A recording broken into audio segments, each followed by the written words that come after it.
All right, so they whatchamacallit, I think they cut my live because I definitely wasn't on there for an hour. So yes, Winagency, let's go. We're gonna do part two. The name of this live is Nicki Minaj, The Reckoning. Right? Nicki Minaj, The Reckoning. Now, here's my disclaimer. I'm not going to be heavy-handed on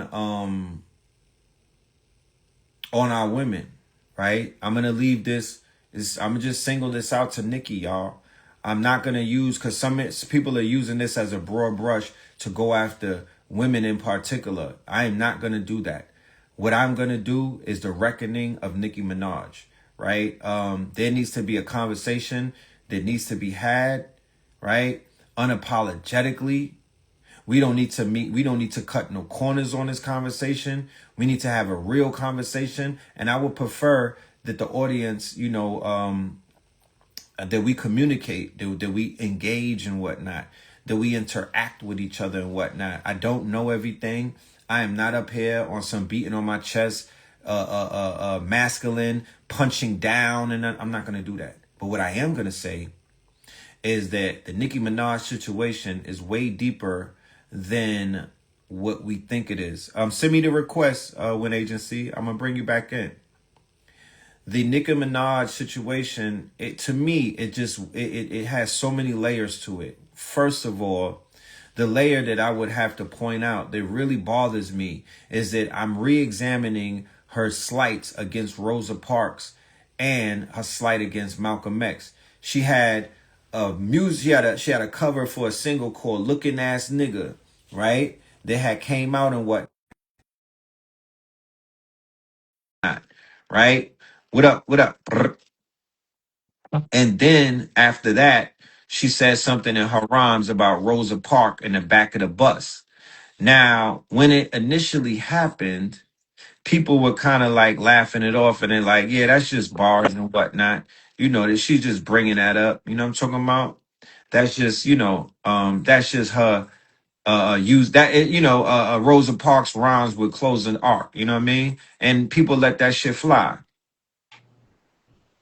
But now, in hindsight, when you look at everything as it all comes together, you might realize that she's been a little bit on some some fuckery for a while, for longer than we might have expected. Okay.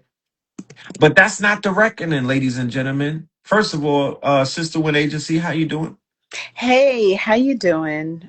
I don't Thank know what happened, why we I got don't cut. know. I don't know what happened either. I was listening in and it just went poof, but we're back. Have you read you put an article together? There's a think piece, a thought piece that you put together on Nikki, correct?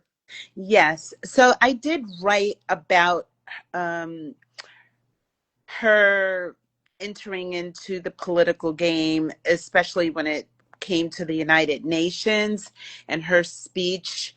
And I just personally thought that she was put in the forefront to kind of give us the awareness that she was going that we would that the United States would be entering into Africa for the most part. Right, So her point of view was it needed to be done because we needed uh, to save the Christians over there. right, But it was just such a conflict for me because we know Nikki's behavior and stage presence when it comes to Christianity. Um, she's she's a complete contradiction, right, and with that being said, it just led me to know that she's just a political pawn, and she's put in that position to usher in something else, and it's very very unfortunate, but I'm not comfortable with you know, how they're putting her in these positions. So I personally think that Nicki Minaj is actually kind of intelligent. She's probably more intelligent than a lot of the others, in like Cardi B and This is Hmm. just my personal opinion, and it could even just be that she's well spoken. I don't know the depth of her intelligence by any means, Right. but she does put off a the impression that she has some intelligence. But the problem for me is that Malcolm X once said that they're constantly using entertainers and they're constantly using comedians and these public figures to represent us on a political stage. And that's It's interesting you said that because I literally just saw a comment where somebody was in the chat like, she's just an entertainer. And they said it like in all caps, like, you know what I mean? Mhm. I'm like, man, let me light this one up because man, that I've been hearing that dumbass statement for a long time. Mhm. And that just shows that somebody, whoever wrote that, doesn't have a worldview, is obviously, not in the culture like that, where you're not honest with yourself, where you're not admitting that the entertainers have a larger impact on the minds and the hearts of the Right. people who Yes. are the most important. Remember, who Right. are politicians soliciting?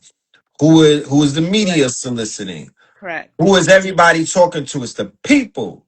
So Mhm. anybody that talks to the people, I don't care if you're an athlete, an actor, an entertainer, you know what I'm saying? You talk to the people in the public, well, your ass is gonna get checked in the public and you'll get scrutinized in the public, and the public could talk back to you. But please That's right. continue.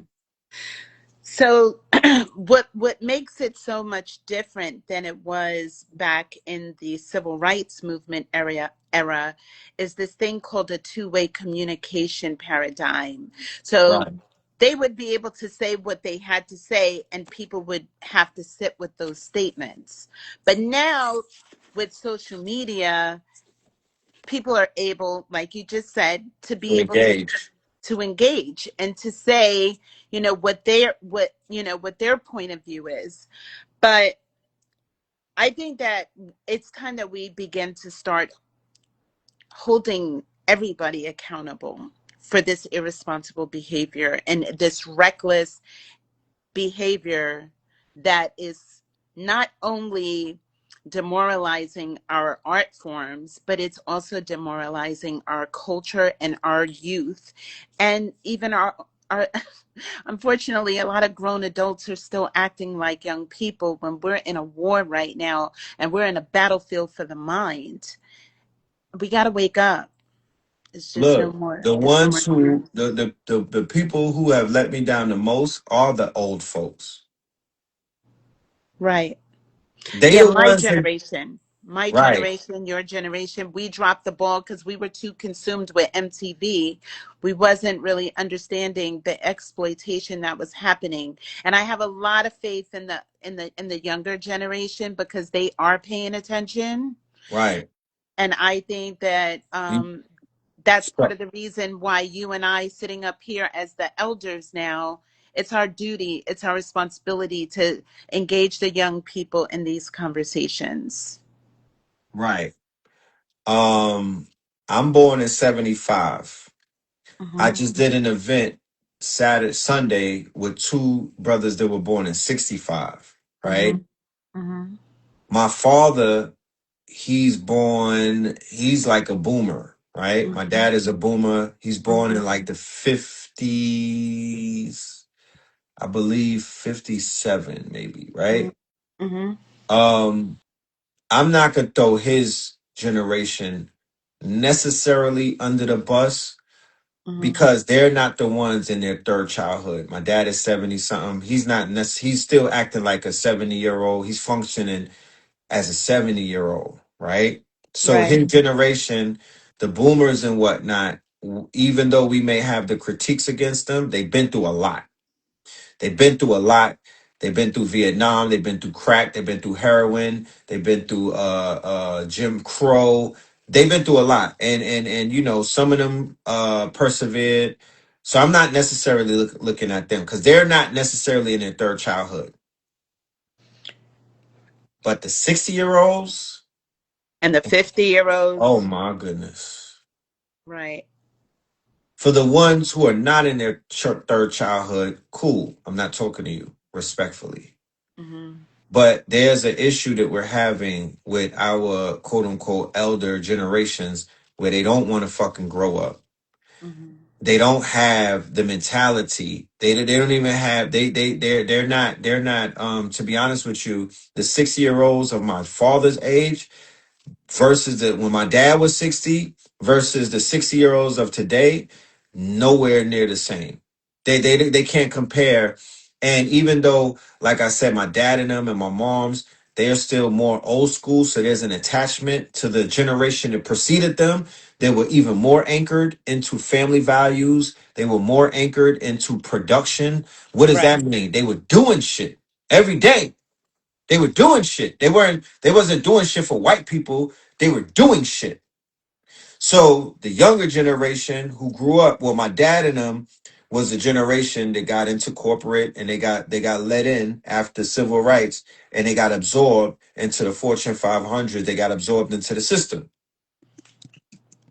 So they locked them down with 401k. They locked them down with all of that paperwork shit where they was promising them heaven when they become old and decrepit, right? Or once you give us your whole youth and your life force, when you're like 60 something, we'll break you off a check every week and whatnot.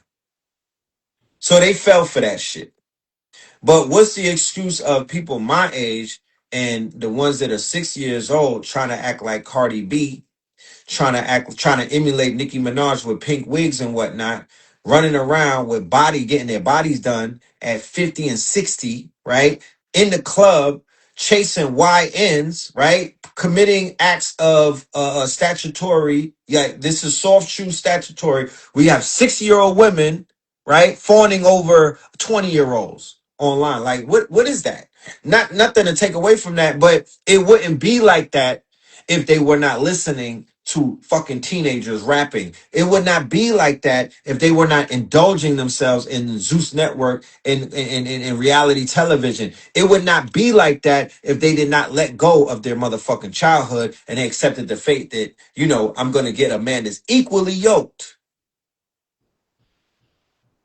Because there's a mentality that comes with that. I'm not knocking nobody's dating choices, but the mentality. Why are you in your why are you damn near a centurion acting like, speaking like and moving like a teenager? You're on a teenager app doing teenager shit, talking like a teenager. I got women on my timeline that are like showing their derriere and they're 60, bro. And I'm Right. like, we can't do that when we at war. Y'all are acting like we in Zamunda or something. You can't be moving like that. And there's a war going on outside. And because of the culture, right? Because now, earlier when you were talking, there's people, the atonement is taking place. The men are saying fuck the streets. Mm-hmm. The women are saying fuck Nicki Minaj. She lost 10 million followers. Mm-hmm. So the reckoning that people are going to have to come to is the fact that before Nicki Minaj got on the stage with Erica Kirk, y'all should have been canceled her. Right. Y'all corny as fuck and y'all fake as fuck and y'all weird as fuck because y'all wasn't saying nothing about her behavior before Turning Point USA. And she been a op. Right. She She's been a been op. she's been in her 20 I guess it was her performance when she was summoning Roman and she was doing all this crazy stuff, and she was doing a lot of real crazy stuff for a She long was on time. stage with a dildo. She was Yes. on stage with a dildo in front of children. And Right. she pushed that whole. And then after that, all of these women running around with strap-ons. They outside with strap-ons, beloved. They're wearing them outside in the club. Oh my This God. I seen her first with that. Hmm. She talked crazy about American FBA elders, right? And she's not one of them. She's Yeah. literally an illegal immigrant. She So, snuck in so at 5. So let me just interject right there because that's a very interesting thing. So I'm not sure if the modus operandi can have something to do with trying to incite division, Right. because that's very possible. Because if you look at American culture specifically, look American music, because that's what we're really looking at. She's an entertainer. You find that a lot of foreigners or people foreign born are really infiltrating the hip hop game.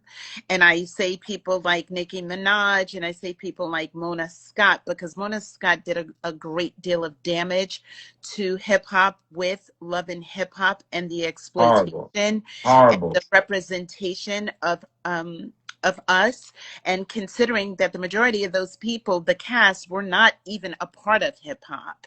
So it really did put a really negative light on hip hop then. But the I foreign, agree. I don't like to think that, everybody, like right now there's a lot of conversation. Herc was a Jamaican, and he discovered hip hop, rather than the fact that he was a contributor. He was a part of a community. It was not just one person that created hip hop. It was a Right. community effort. So there's a lot of division. Looking at the hip hop museum, that is pretty much being controlled by a lot of foreign people, and specifically a lot of Latinos who also claim to be pivotal contributors to hip hop. But, you know, there everybody wants to strip the Black American, or whatever we call ourselves, because we're struggling with that too. And just to throw this in there, as a writer and as a thorough writer, I literally Yes. have a very hard time identifying who we are. I Right. go back and forth with this. And Right. and I try to figure out, because we got people even saying, "Who are we?" Well, Well, who the are identity crisis that's going on in Black America hmm has been going on since I was in Harlem, right, right? This has been a conversation that has been rearing its head for a very long time, right? So, it's all good. That conversation is going to come to a head very soon. It right, needs to be hashed out. It needs to be had in the public. Um, but hopefully we are going to reach a conclusion probably before 2030. I'm okay, hoping. I'm hoping. I'm praying. But right. this identity crisis is real. Yes, it's Um, real. it has splintered a lot of people, going all the way back into the Harlem days when they were debating and whatnot. They were ready to come to blows. It almost got physical over who the fuck we are versus who we're not. Right. And there are people who are coming up in this bitch, and they have an advantage over us because they have a flag, even though the colonizer gave it to them.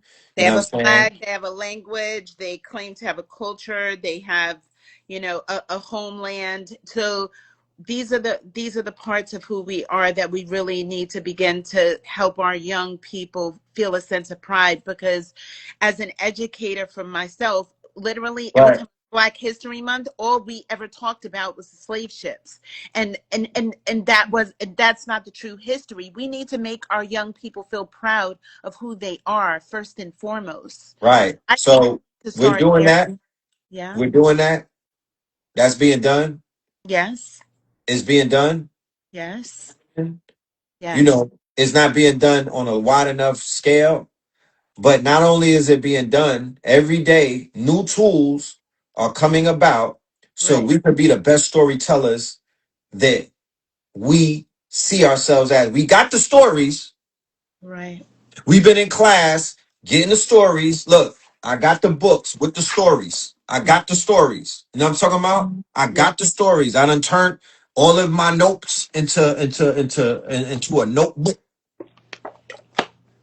We got the stories, but what I would say to you is around the world, Nicki Minaj, right? And her fuckery, Cardi B, Megan Thee Stallion, and now we can add about What's 30 that? other women to the list, What's the one? along with With the Huh? red afro, what's the chick with the red afro? The I've been seeing her Spice, Ice Spice. SpongeBob. Yeah, the Right. They SpongeBob got hair yeah, with they got her in the the SpongeBob little. movie. And Yeah, I just saw a video where somebody's like, yo, there's mad fatties in the SpongeBob movie. They're focusing on ass a lot, right? There's all type of ass shots, all in a SpongeBob movie. Yeah, right. Sukiana, right? Mm-hmm. So these people are being broadcasted around the world. The Mm-hmm. world is seeing these people. The world is identifying with these people as our culture. The world is seeing these people to be like, yeah, that's what they about. That's who they are. But this has been happening for a long time. This is what, so a lot of my articles, I really try to stress the importance of understanding the damage that specifically Viacom and the visuals of seeing hip hop and the transformation into gangster, they call quote unquote gangster rap, Yeah. and and that information and that representation of us caused a lot of perceptual baggage. So when we go around the world, no matter whether we're a scholar, whether we're a doctor or an engineer, people are still going to perceive us by what they see on television. It's unfortunate, but that's just the way the mind works with subconscious programming. Subconscious programming. However, the once again, the work that needs to be done that I will hope that more people would do. Because if the amount of people that sat around and watched me and my brother and everybody from 125th Street, the amount of people that watched us just for 10 years, we're not even talking about the whole 15-year run. Just for those 10 years when YouTube started popping off in 2014, the amount of people that sat around and procrastinated and played in our face and just ran around and jumped on other people's bandwagon and whatnot, you know, we call them switch siders and bandwagon riders. You know what I mean? If those people were serious about shit, then we would be a lot further. If more women would have stopped that Nicki Minaj, Cardi B, like me talking against it, don't hold the same power as a group of women talking against it. Where the fuck is those group of women at? And why have they never shown their face? We don't see those women. We don't know. I sat around the other day and tried to think of 10 women in this community that I could immediately call off the top of my head that will bomb on the opposition. Not try to bomb on them, give them fire, right? Speak the truth. Because when you tap into a certain level of truth, there is no excuses. You don't have to, it's gonna come out as a fire and whatnot. It's gonna burn up all of that falsehood that it's gonna come out passionately, but it's gonna burn shit. I don't see too many people burning shit. Yeah, I see a lot but of people, no, I see a lot of hold on, I see a lot of people in trauma that's hurt. I see a lot of people that ain't healed and whatnot. I see a lot of people projecting. I see a lot of people that are not dealing with the real motherfucking problem. But I don't see too many people going after our open, quote unquote, the people who are literally out there making us look completely foolish foolish. and crazy. But they'll fix their mouth to talk down on a man. They'll fix their mouth to talk down on anything else. You know what I'm saying? But they don't want to. They don't want to hold their own accountable. They don't want to hold their own. They don't want to. They don't want to. They don't want to publicly flog. I'm saying when I say hold their own accountable, I'm talking about the equivalent of one of those fights on World Star where they ripping weaves out. Do that verbally to one of our ops. I'm talking about we need these women to get read. We need a woman to read these other women who are out of line and just give them the type of reading that grandmothers would do. That a powerful auntie would do. These women don't care because they don't have those figures holding them to the fire anymore. Right. And it's not my place. I can't do that. I can inspire I can inspire a woman in the audience to turn her sword on and whatnot. But it is not I'm not going to be talking. I got enough to deal with these men. I'm going against men. And there's a young lady that just mentioned something on here. She says, we are here, but nobody is listening. I agree with her. I agree that I'm very fortunate that, you happen to notice my work. And I think we have passed each other quite a bit back in the day. We may have ran in the same circles. I'm born and raised in New York my whole life. But I personally don't think that a lot of opportunity, like even for myself, I'm a consistent writer, but I don't get a lot of attention. I don't get a lot of invites, and I Right. dedicate myself to trying to give the community the information, but I'm not getting as much participation. I look for comments. I try to engage with people. I try to, reach out to people, and I just think that we have to do better. We need people to be the community connectors. We need young people to connect with the elders. We really need to start solidifying our community because we need each other. We need to work together. Even if we don't agree with one another, we still need to continue the dialogue. We need to go back and forth and be respectful and have Right. opportunities to be able to engage in these productive conversations. That's the only way we are going to be able to deal with this. That's it. I feel that if I were to have the opportunity or the options to choose between going to a therapist and paying them or just coming on Instagram and talking to a sister, a goddess who, we can have an intellectual heart to heart, that to me will help me more than the therapy. Okay? Mm-hmm. Mm-hmm. That will help me. This is called open therapy, right? Where not only do I sort of heal, others can heal as well. Because Mm-hmm. I do have, and I do agree in what it is that you said, and I do accept, that offer and whatnot. You know what I mean? I do, and I have, and me and you have been speaking over the months as to how to fit, how to fit you in the schedule and put you where you need to be, and that's on the big stage, right? And I'm gonna stand on that. I'm gonna put you on the big stage because at the end of the day, what I'm calling for, you answered that calling. And when I saw that you answered that calling, I reached out and we've been building ever since, Mm-hmm. right? We've been building ever since. Um and when you get on this platform, I'm bringing you on Know the Ledge. I'm actually giving you your own show. Oh, thank you. Okay. I'm I'm with it. taking the Black Effect route. I'm taking the Joe Button route. I'm taking a business plan from Boyce Watkins, and I'm opening up KTL, Know the Ledge, the original platform, the platform that's a museum that hosted the master teachers all the way back in like 2008 and 9. Right. I'm opening that up. I'm opening access of that platform up to you and others that I have picked out to basically be the new face of Know the Ledge in 2026. I'm calling that the KTL All Stars. But I want you to have your own show.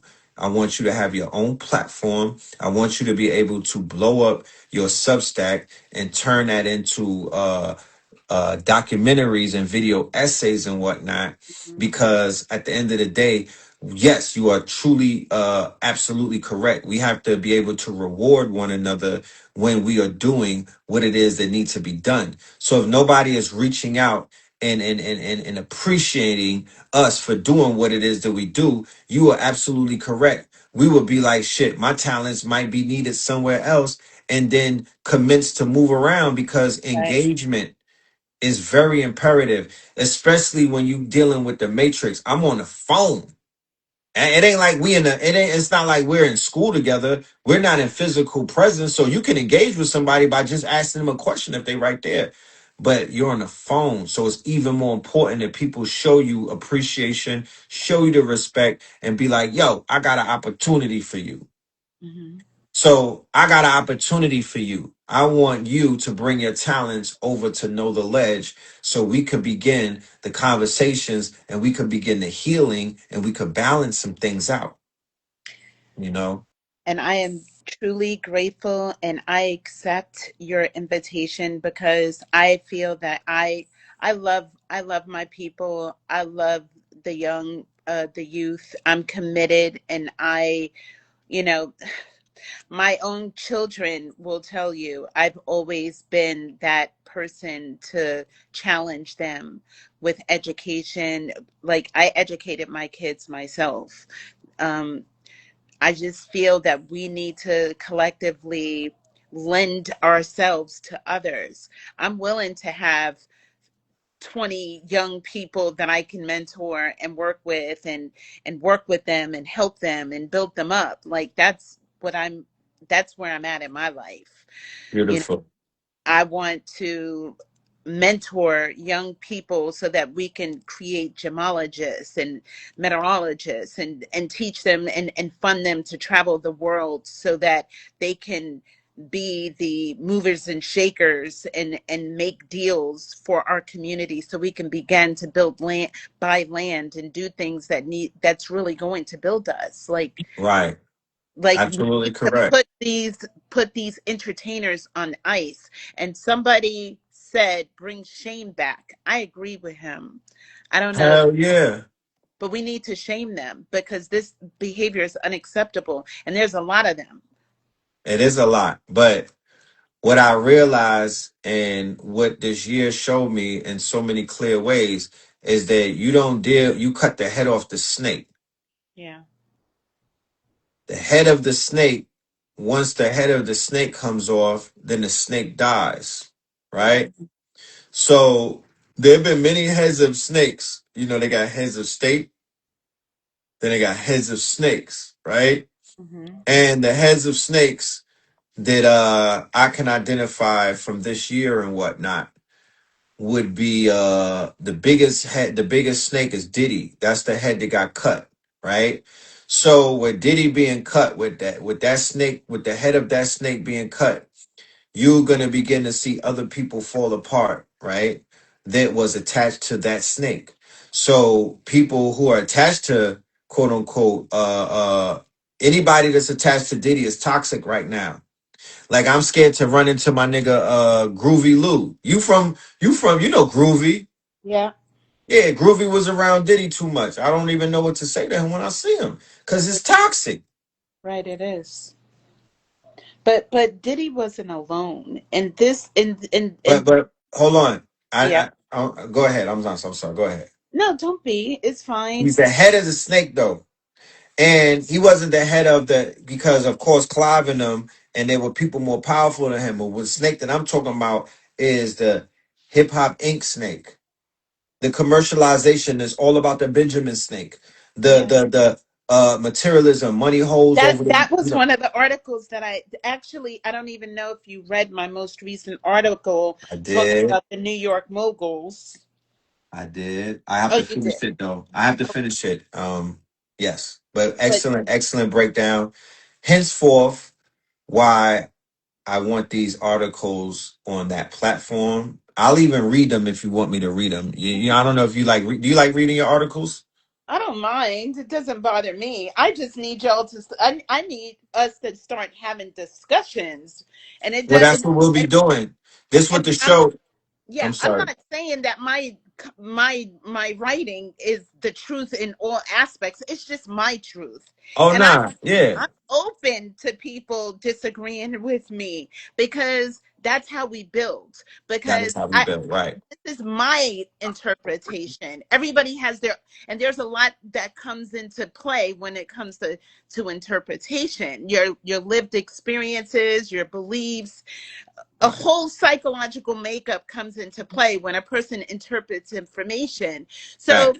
when you read my articles, you may not agree with something, and I'm okay with that. But I just need us to really begin to talk about it, because we're not getting anywhere.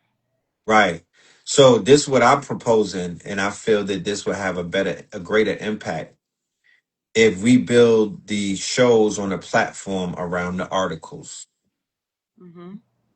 We have panel discussions, but we also have episodes where we unpack the article, read it, stop, have conversations, read more, engage. You know what I mean? So those articles are living, quote unquote, living essays, living narratives, living conversations.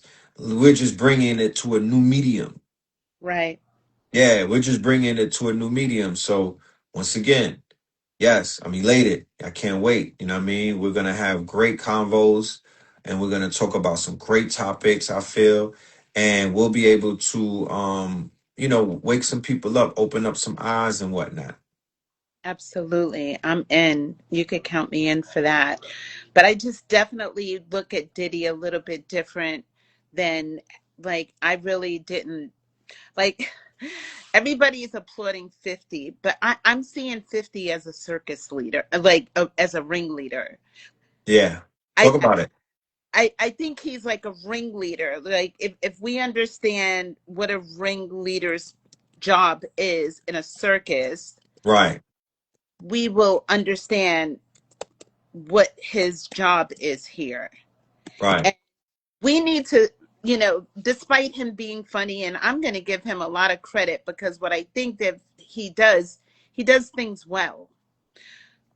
But the right, problem for me is he's the primary force directing events and managing and competing and setting the pace for a lot of this destructive narrative around Diddy. Now right, we know what Diddy did, and we know what Diddy did was not this information was known. This Diddy didn't get in trouble until he overstepped his bounds and went against the wrong people. That's when it became a problem because yeah, he's been doing this for 2 decades. I know Diddy. I casted at least 10 of his music videos. I did Black Rob, Whoa. I've done a lot of his music videos. I've been around him. I know Sean, and right, we're around the same age. I'm a little bit younger than him, but we're around the same age. But right, we were at the same parties. I know him before when he was at Howard. I cannot put the blame entirely on him. He became lost. This happens a lot, I think, in the music industry. But 50, he was the master of the spectacle. of He this, but okay, he was the master of the spectacle. He was the one that was like, whether it had to do with him, you know, having a vengeance against Diddy. It's all a circus, right, and that's disturbing for me because right now he's on a pedestal and Diddy's down there. Like it's a game, and people need to stop participating in it because it's not okay. right. I think every dog has his day. The 50 reckoning will eventually Exactly. rear its head. Hmm. Um, but I do feel that he brought to the attention the discrepancies in the character of Sean Combs, and many people might have heard about it, but like my son and his generation, they didn't know about that Diddy shit. Y'all couldn't. I was talking about Diddy for years. You think my son was gonna listen to what I had to say about P Diddy? You think my daughter and them wanted to hear what I had to say? No, they heard it, but they wasn't trying to hear that shit. It went right out their ears and whatnot. All of the warnings, all of the heads up. So the way that this thing is working these days, I've been in information dissemination for a while. It's just it's angles. It's not what you know what I mean. It's not cut and dry the way that we may see it as. There's like you got to come in on this shit. So 50's name, the fact that he's been behind the destruction, like power and all of that stupid shit, like a lot of buffoonery, BMF, that actually got him good with what you call the 85ers. They have a trust factor in 50 because he does nigga shit good. So if P. Diddy is the head of the snake, right? Even though we say that there's other people that turn him into the monster, he becomes the head of the snake for the generation is running shit right now. Case in point, you was in the industry before. The majority of the people that are in power positions in New York City, industry behind the scenes that you'll never see. When did they get in power? Post or pre Diddy? So the executives that are in entertainment today, the black executives that are running shit in New York City, especially. We don't even got to talk about Hollywood. The people that are on Madison Avenue, the people at 745 Madison, the people that are on 745 Fifth Avenue, I mean, the people that are on 666 Madison, the The, ones that are in the big buildings in Manhattan that you got to have somebody come downstairs and get you, or you can't go upstairs, you can't get on the elevator because this is corporate America. Mhm. Who is in those buildings? Was it people that got in there pre P Diddy, like boomers, niggas with gray hair, and they've been there forever, or is it a bunch of young motherfuckers who came up and helped and got put in those positions by the likes of Sean Combs and other power players in New York City? That's what I'm asking you. so I think that the majority of the black representation that we really began to see first were promotional teams. It The was the street teams, yes. and Bad Boy was considered to be what of the street teams? So Diddy's promotional teams and his people, his entourage. So let's start with the entourage because that's literally what the public seen was the Right. so those were the people from the hood. Those were his protectors, the protectors of secrets, the protectors of his body. Uh Those huh. people that were getting the girls. Those are the people that were getting the drugs. This kind of fueled the degradation of the culture with those teams that because I'm not saying that somebody from the hood can't come in and be a legitimate person, but he was bringing straight garbage into the mix. And those are the people that was not getting on those elevators at 550 Madison Avenue because those executives were scared of those people that was in those crews and those promo teams that was like arriving like, yeah, I'm here to see this person. And, you know, those were people coming straight out of the hood and those executives were not trying to have them in the office like that. Right. His street team was street niggas. He Yes. had what was that? General? What was the dude that was running his team? Was it the nigga named General or Captain? One of them. Somebody that was very Joe. Captain Joe was running things at one point. Hmm. Uh that's the same dude that was with Dipset. Hmm. He would beat your ass up. You know what I mean? So yeah, they was getting the goons out of the Bronx and out of Harlem. That Yes. becomes the street team. When we would go to All-Star weekend, when we would go to quote unquote Super Bowl and whatnot, all Hmm. of them would be there. It was the hood niggas and they was riding the bad boy bandwagon. Then they jumped on the Rockefeller, but they really jumped on the Rough Rider bandwagon. And then you have the rise of the street niggas who Right. are street teams. Some of those street niggas leveled up into executive positions in the Yes. music industry. They used the street team, and then the street teams died Mm-hmm. because when I was in Miami, I was working for Big Mouth Marketing and Promotion from Mm-hmm. 2003 to 2005. Big Teach, Angie Martinez, right? Not the one on the radio. This lady was in Miami, and we were Big Teach was a marketing and promo with Big Mouth Marketing, but he also doubled as Pitbull's manager, Mm-hmm. right? So I got to see the checks that the labels were cutting for street teams. I Mm-hmm. got to see the checks that the label were cutting for marketing and promo. And man, oh man, I had no goddamn idea. I did not know. But when I thought about it, when I sat back in hindsight, I was like, oh, that's where they draw that from the artist budgets. Right. Right. So when the artist got signed for 1 million, but then they owe 1 million, that's because the marketing budget was a 500,000, and they're tapping in with teams in the different A and B regions and whatnot, and they're cutting these niggas checks for 10 bands a week Mm-hmm. to hand out posters and flyers. Right. You Right. feel me? Right. So, that does put you in a position of power.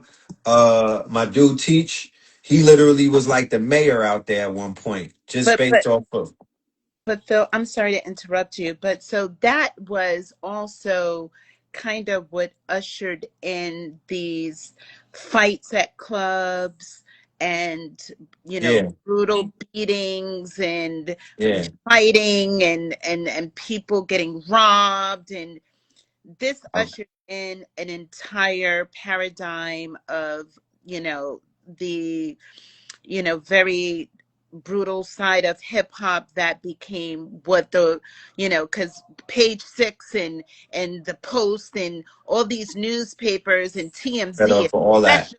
especially TMZ, because they're the quickest one to be putting out the any problems having to do with hip hop and Right. anything black. Derek Parker, Oh yeah, oh my yeah. guy. That's my guy too. Derek Mhm, Parker, the hip hop mhm, police. mhm, You know, Derek Parker.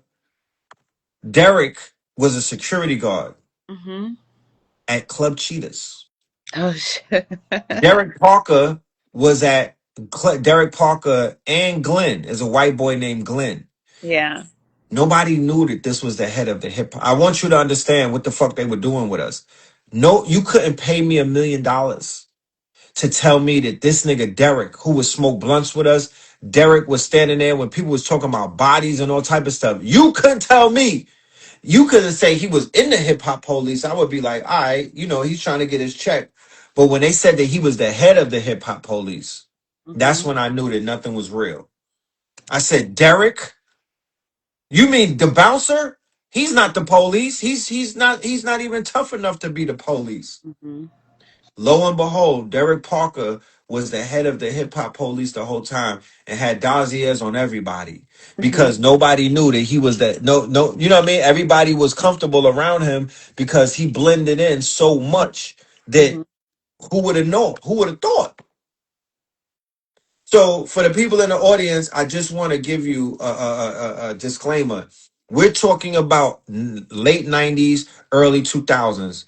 I wasn't hugging The trees shift. back then. That's the shift. Yeah, I wasn't. That.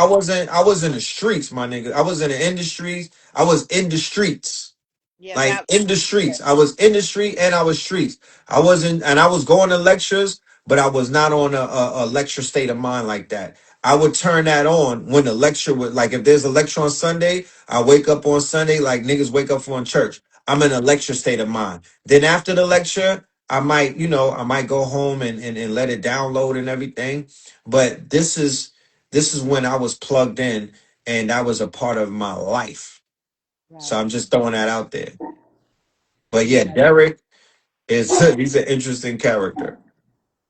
Well, it was during that time. So I was a full fledged casting director in 2002 through 2010.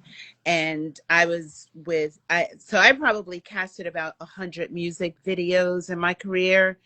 So Mm, I saw a lot of things behind going on behind the scenes. I right. also worked with Sony Music and I've done quite a few other things, but I saw the shift happen in hip hop. Like even when they talked about, the incident that happened at the City College and a lot of people were Nine, nine, unalived, nine. they never brought up Faith Newman. You remember her or no? Yeah, what the hell you brought? I didn't hear that name in a long time. Yeah, they didn't bring her up, but she was a huge party promoter back with Faith what's his Newman, name? right? They Yeah, threw a heavy D in him in the bit in and the in the thing. Paul Knotts was, I remember Paul Knotts. yeah. So that they didn't bring that up, but she was a huge part of that City College thing that happened, but they didn't bring her up, and I was a little Interesting. surprised about that, huh? No, I said interesting. But we'll explore those things some other time. But Just like they didn't bring truth up. be told, Hmm. the documentary, The Reckoning, literally for those who know, that was a 20% done job. They applauding 50 Cent. He left out 80%. There's so many people that I was like, where's Ruben at? Why didn't he interview my nigga with the who I just brought up? Groovy Lou. Where's Groovy Lou? Where's Kenny Burns? Hmm. Hmm. He was a Diddy clone, and now he's running around in Atlanta acting like he wasn't down with the program, but everybody knew that this nigga was drinking Diddy's bathwater. Hmm. He was a Diddy clone, bro.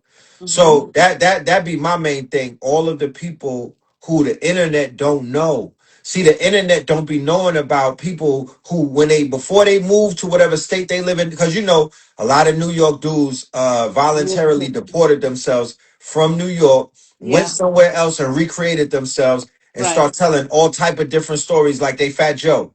Right. They got these stories and shit. But it's like, nah, fam, that's not the real story. You Mhm. got ran out of the city. You said that you left. Niggas ran you out. What are you talking about? Mhm. Like, there's a lot of people that live outside of the borders who have told a complete fucking lie about their role in New York City when they were there. Mhm. I agree. And I also would like to bring up the fact like Chris Lighty had a very so that was that was 50's manager, right? Remember, I was That down. Mike Lighty and them.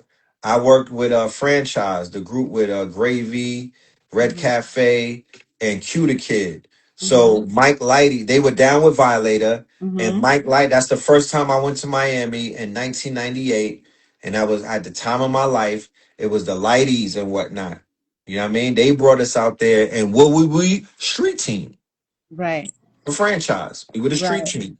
Throwing Mhm. out t-shirts, jumping on scooters, running down on the mommies and whatnot, just Mhm. doing real New York shit in a place where we turned it upside down because we outside of home. Like we gonna leave this shit uh we gonna leave our mark. Let's just say that. But the thing that I wanted to mention about Chris Lighty, so a lot of people don't know this, but Chris was a man of integrity on a different level. Like he I literally respected hip hop on another level. that's He right. carried records for Red Alert. Like he really, was really from the ground up with hip hop. He paid his dues and was a very strategic and very he was a very good man, He and was.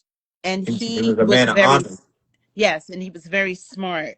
And I Chris was a very good friend of mine, but what I think that we need to talk about is Chris passed away in 2012, and then here came Love and Hip Hop, which I know for a fact thing that Love and Hip Hop stood for. So Right, because Mona Scott worked for Chris Lighty. yeah, she was his He was partner. the help, and so is Yandy and whatnot. And Yeah. Jim Jones he already said that they took that from him. Remember, he had him and Chrissy came up with this show idea, and then Yandy brought it to Mona, and then they took it and they turned it into what they turned it into. Yeah, And I it don't was. think he ever got paid. He Mhm. didn't get his proper payment for the show idea because he didn't trademark it or something about copyrights, and they beat him. And Mhm. he didn't make a lot of noise about it because once again, who wants to look like their business is not good?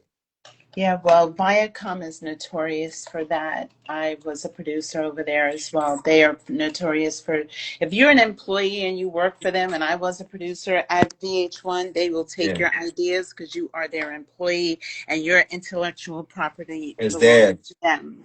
Sumner Redstone in them. Yeah, Sumner Redstone, but yeah, that's a whole entire conversation that we should have. Um, Somebody said that Sister Soldier ran the original Daddy's house. Sister motherfucking Soldier. Like mm. there's so many names that 50 Cent spared. He must have did a lot of phone calls and brokered a lot of deals. And you're gonna And see who him. was the girl that did it? I mean, why was she tapped to do it? I never heard her name before. I never heard her name before. I Me don't either. know where she Was she comes a from. Latino girl or something like that? Apparently, I would have thought Dream Hampton, because Dream Hampton put out a hit piece on Biggie, but it never grew any legs. They Right. got Biggie on tape beating Little Kim up, like how they got Cassie getting beat up. They have a video on documentary with Biggie assaulting Little Kim, and that didn't grow. But the documentary came out, and the documentary I think was questioning his sexuality or something. Oh, so the one video that they did show, there is the one video with the transsexual in the video, the storytelling video. I don't know. I can't think at the the moment. the Biggie documentary. Yeah, I want to say yeah, they showed it. They showed when no on the 50 Cent, The Reckoning. Oh. They had a Uh, clip of the video where where yeah. Biggie was in the club with the tranny. No, he wasn't in the club. He was in the bed. Who was this paging me at 5:46 in the morning? That song? Well, it went from the club to the bed. It starts out with Big Papa video, then the warning is him in the bed with her or him. Ew. No, the tranny is in both videos. Tranny is in Yes, she's in Big both Papa. videos, and You know she's what I also mean? and there's also a tranny in one of the first videos that Sean had with the mansion, and Misa was in the video, um, Right. and they're at the party. There was a transsexual in that video as well. But So there the was a trans video, just for the records, you know what I mean? I can't be all the way biased. There was a video where the alleged tranny came out and was like, I ain't no tranny. The one no, from the Big Papa video, there was a response. Like there was, when it didn't go radio silence.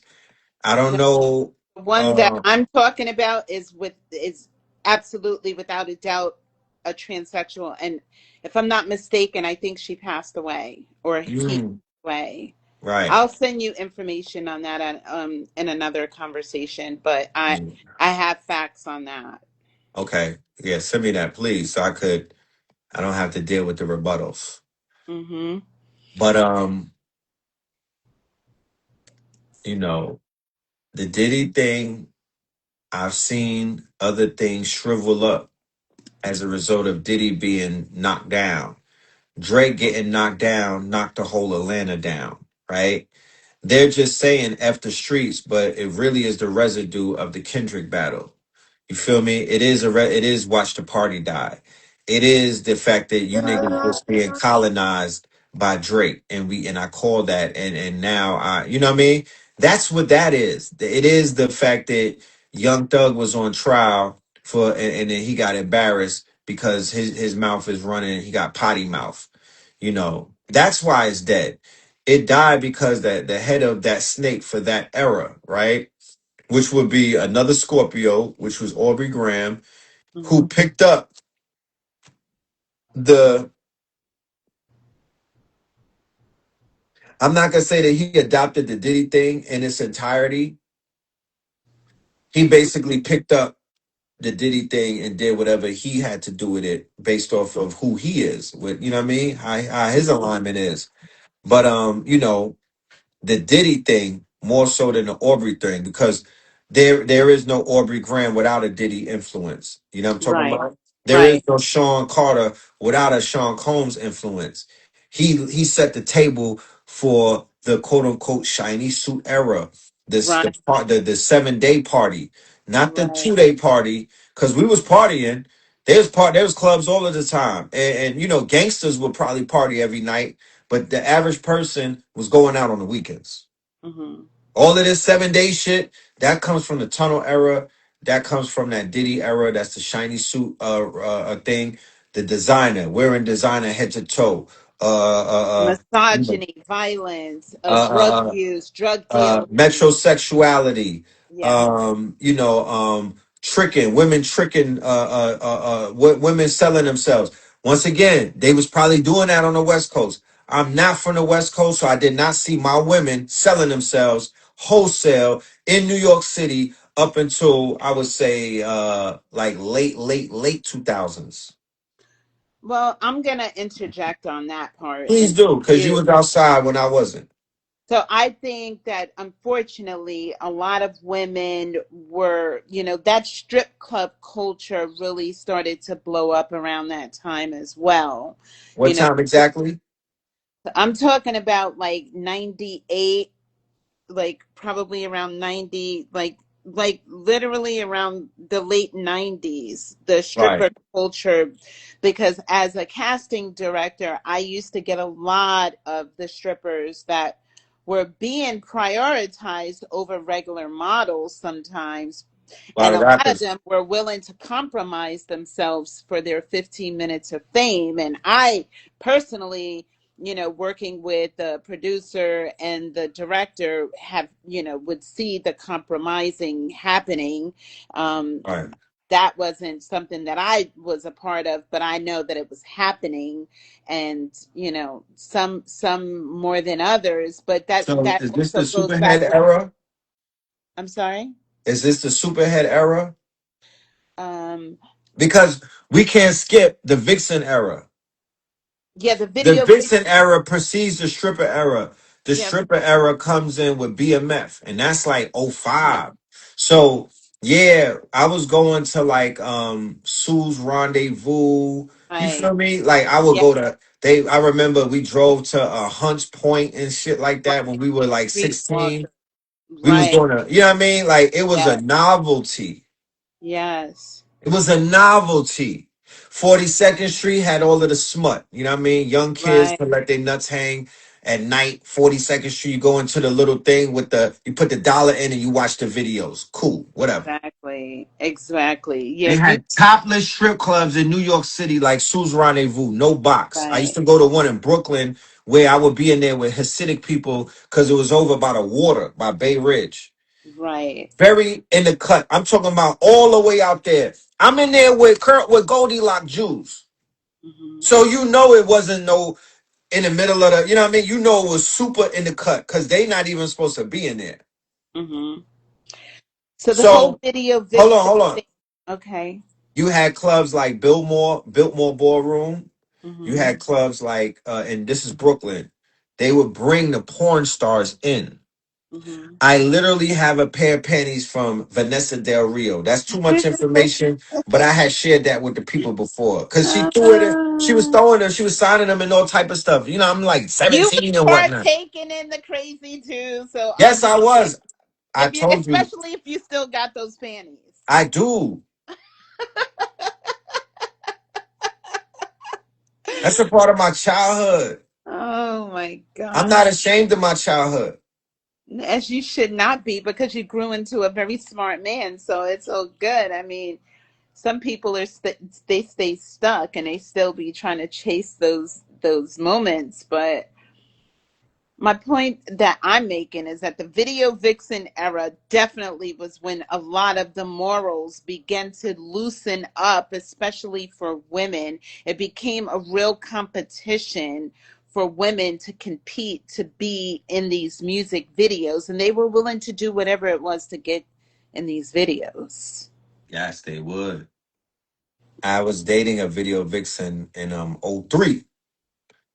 I got lucky and got chose. And I lived with her for about 2 years. We lived right in Manhattan near Bloomingdale's. And Hmm.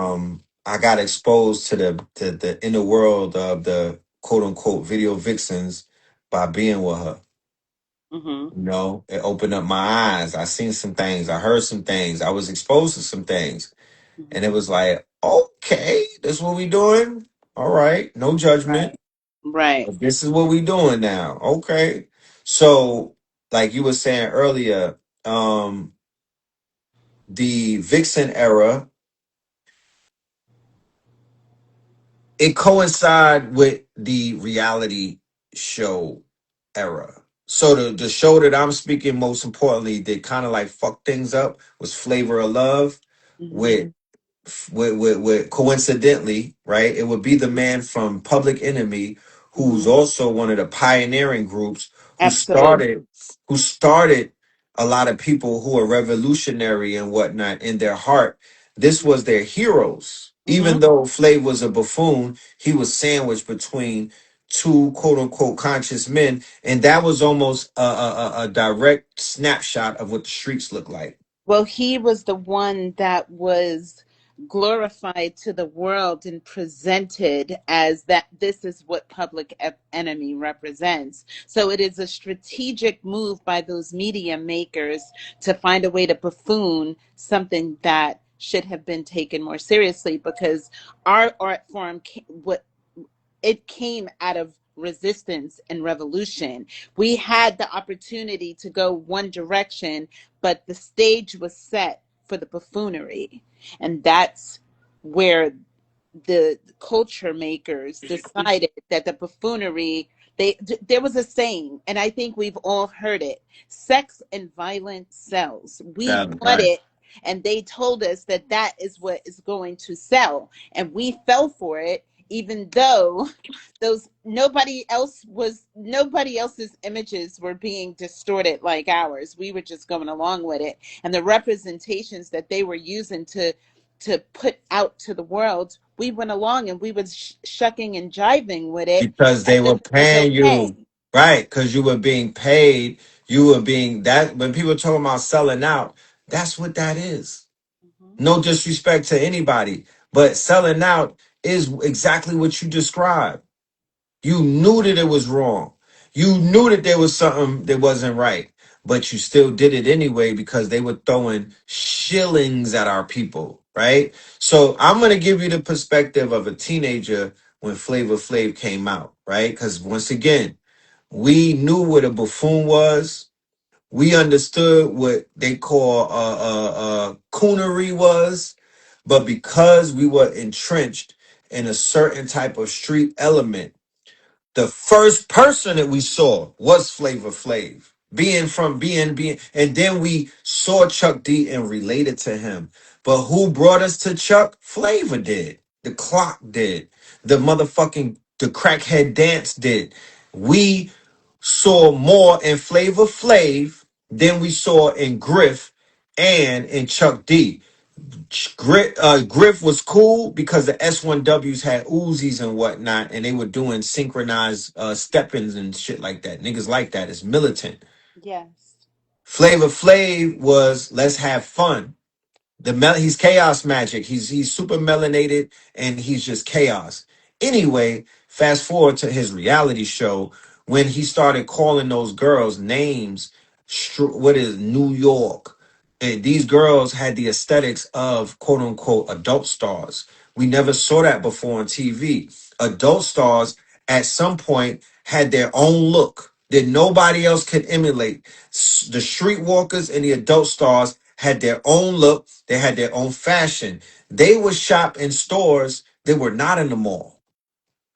I don't know where the fuck they was getting their fits from, but they used to wear these goddamn warrior Xena boots and whatnot. They look different. There was a distinguish between this is a roundaway girl and this is a worker girl. And then we also had the plastic surgery that began to be prevalent because, like, New York was one of the entertainers on that show, and her transformation was unbelievable. It was horrific. What year did Little Kim begin to transform? So, Little Kim's transformation probably, um, she probably became, yeah, here, I'm pulling up a timeline right now. So, Right. Kim's timeline for her plastic surgery. So her natural features, so her evolution from her 90s debut, Yes. natural features to significant changes in the 2000s and 2010s. So she was suspected of rhinoplasty, fillers, fat transfers, facelifts, altering her nose, her lips, her Right. facial structures over the decades, and Right. it, So Biggie dies in 97. huh? Biggie dies March 9th, Yeah. 1997. Mm-hmm. Okay. Little Kim starts blowing up right around that time with Right, hardcore. Right. right, right. Then she gets down with Diddy. People don't they she was not in the documentary and nobody mentioned that she was a Diddy protege Yeah. because she was lost without Biggie. That was her ghostwriter. That was the one. That was her A&R. That was her that was the backbone to her quote unquote circus act. Mm-hmm. So around early 2000s, she starts to augment her motherfucking appearance, Her right? nose, her I nose. know. Right around the Mm-hmm. time when she's dealing with this dude named World. People don't know who World is, but you'll know who World is one day. They'll do a documentary on it. But he was a very violent gangster out of LG, Lafayette Gardens in Brooklyn. He was well feared, well known, and he was a menace. You know what I'm talking about? He was a straight menace until the feds got him. She was with him. He was beating on her. He was the one who put the video out. He did like a interview. It was like classic when it came out, but they had to hide it because back then it wasn't what it is now, where you could just speak about the Illuminati or you could talk about shit that you saw in the industry. but World did an interview either with Wendy Williams or with somebody, and he outed the whole industry about the Batiman shit, Mhm. all of the demonic shit. And this is a street. This is not so with World I saying remember it. that. I Like I'm remember that. saying, with World saying it, Hmm. it was akin to Big Meech saying some shit, right? Right. Because World, his name rings big bells. You know what I'm saying? Everywhere, right? So I don't know if the Little Kim situation, because I think Little Kim was rocking with one of Biggie's mans in him after he died. It was either D Rock or D- some so D Rock, right? well, Yeah. that So she, I think her and D Rock are like brothers, and like they were just very close. Because I know D Rock too, and they were just always very. They kind of grew up together. I don't know if there was any romantic relationship with I need somebody to do the research because them. from Because what he I was remember. incarcerated as well for a Then he came home. Right. He yeah. came home. And I heard he got with her when he came Well, home. But anyway, yeah, I believe because I know that they lived together in Inglewood, New Jersey. but that's with all of them, with the whole Junior Mafia, Yeah, you yeah. know. I don't know. I always thought that they were just childhood friends because C's is like her brother, like he was always just a friend. I don't know. But I know that Damon was caught up in that whole Diddy thing as well. And that was very sus for me because it was all very quiet about him. And he was literally there for, and He was saw underneath Puff, huh? he was underneath Puff like his deodorant That part. after Yeah. Wolf died. I remember that. Mhm. And he had just as soon as he got out of prison, he got on the security squad for Diddy. So shortly Yeah. after him passed away, I believe it was. It's just even that security situation with the Muhammad guy with who was Yeah, Mike me and Muhammad. Jackson. Yeah, that is a whole nother rabbit hole. And I did a little bit of research, and I that was like a little unsettling for me as well. We got so much to do, so much to talk about. We just need to narrow down an agenda and talk about what's important. But we definitely need to stop giving the energy to the things that are destructive for our community. And like somebody said, bring the shame back. We really need to like cancel them because we have to stop like feeding this stuff because we Yeah. feed it the more we talk about it. And Yeah. it So what we're doing is we're dismantling it, we're yeah, demystifying it, we're taking the energy away from it, that we're part. pulling the Right. covers off of it, we're divesting from it. You know, we're calling back our power from it. That's it. Right. We are literally throwing it away. Okay, Right. Right. because it needs to be aspects of it definitely need to be the days of us giving our unadulterated attention to this side of the culture, to that dark side of the culture. Yeah, We but we're all not know. we're not we're not even the ones that are deciding on what information is being presented to the world. These narratives are being created by the very same people who have been doing this for decades. We literally need to understand that part. Like we these people are being ushered because they're controlled. Mm, We that's need what to I'm saying. yeah, Control, yes. payrolls, That part, yes. contracted. So when Yes. you contracted to a bit, Agents. you're compromised. Yes. Because I don't know how many people in the audience, I know y'all corporate America, but how many people are contracted in perpetuity? Or how many people are in contracted and you owe? It's one thing to be contracted. You work corporate America, you don't owe corporate America. The majority of people that work corporate America, you don't owe them. It's not like you can't get out of corporate America because you got to give them a 10 million back. These people, they owe for life. They're in debt, my niggas. They went into a this is how backwards this shit is. You go into a record label owning 100% of your masters, 100% of your publishing, 100% of your quote unquote NIL, name, image, likeness. You walk out that bitch owning 3%. But they Right. gave you $1 million check, but you got to pay back five. Where the fuck does that make sense in 2025? We're not doing that anymore. You know what I'm talking about? We're not promoting that anymore. We're not saying that that's a touch. That's not a win. If a nigga get on the internet talking about he got signed, I'm like, boo, nigga, boo. Like, what that you're in debt now. And your creative control, you don't even own that. So you might want to do something else. You know, that's not a flex. And they've been telling us that's what we supposed to be doing along for a long and I'm like, why did nobody tell us that's not what we supposed to be doing? I thought the main goal was to get signed. I literally put everything on the line to get signed, bro. And come to find out that getting signed was the backwards move. Right. Exactly. You could sign yourself. Hmm. Well, there's dangers with that too. Like if you go independent, like it there's so many problems in this music industry that need to be discussed, that I don't think that a lot of the young people have looked at the historical parts of the music industry, and how, like, this is not a recent thing. Like, we're talking about the Biggie and the Diddy and all of that stuff.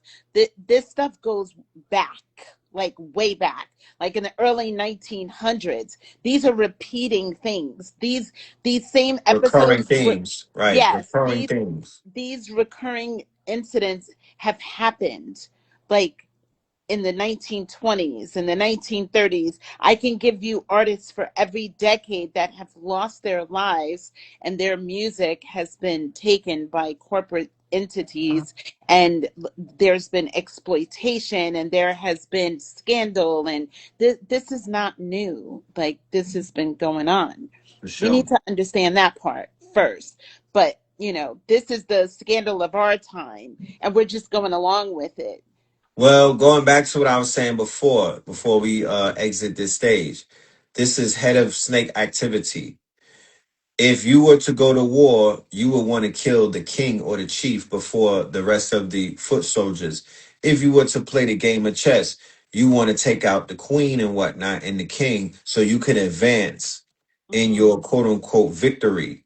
So when it comes to the work that's being done, keep in mind, ladies and gentlemen, and I don't benefit at all by showing my hands. So I'm not gonna be on the internet talking, to a bunch of people that I don't even know who I'm talking to. I know certain people in the audience, but you got to be even careful what you say on this platform. But what I will say is that the work that's being done is being done on a spiritual plane because it's a Yeah, spiritual war, right? there you go. You'll never know who's behind the work. All you're going to see is the results.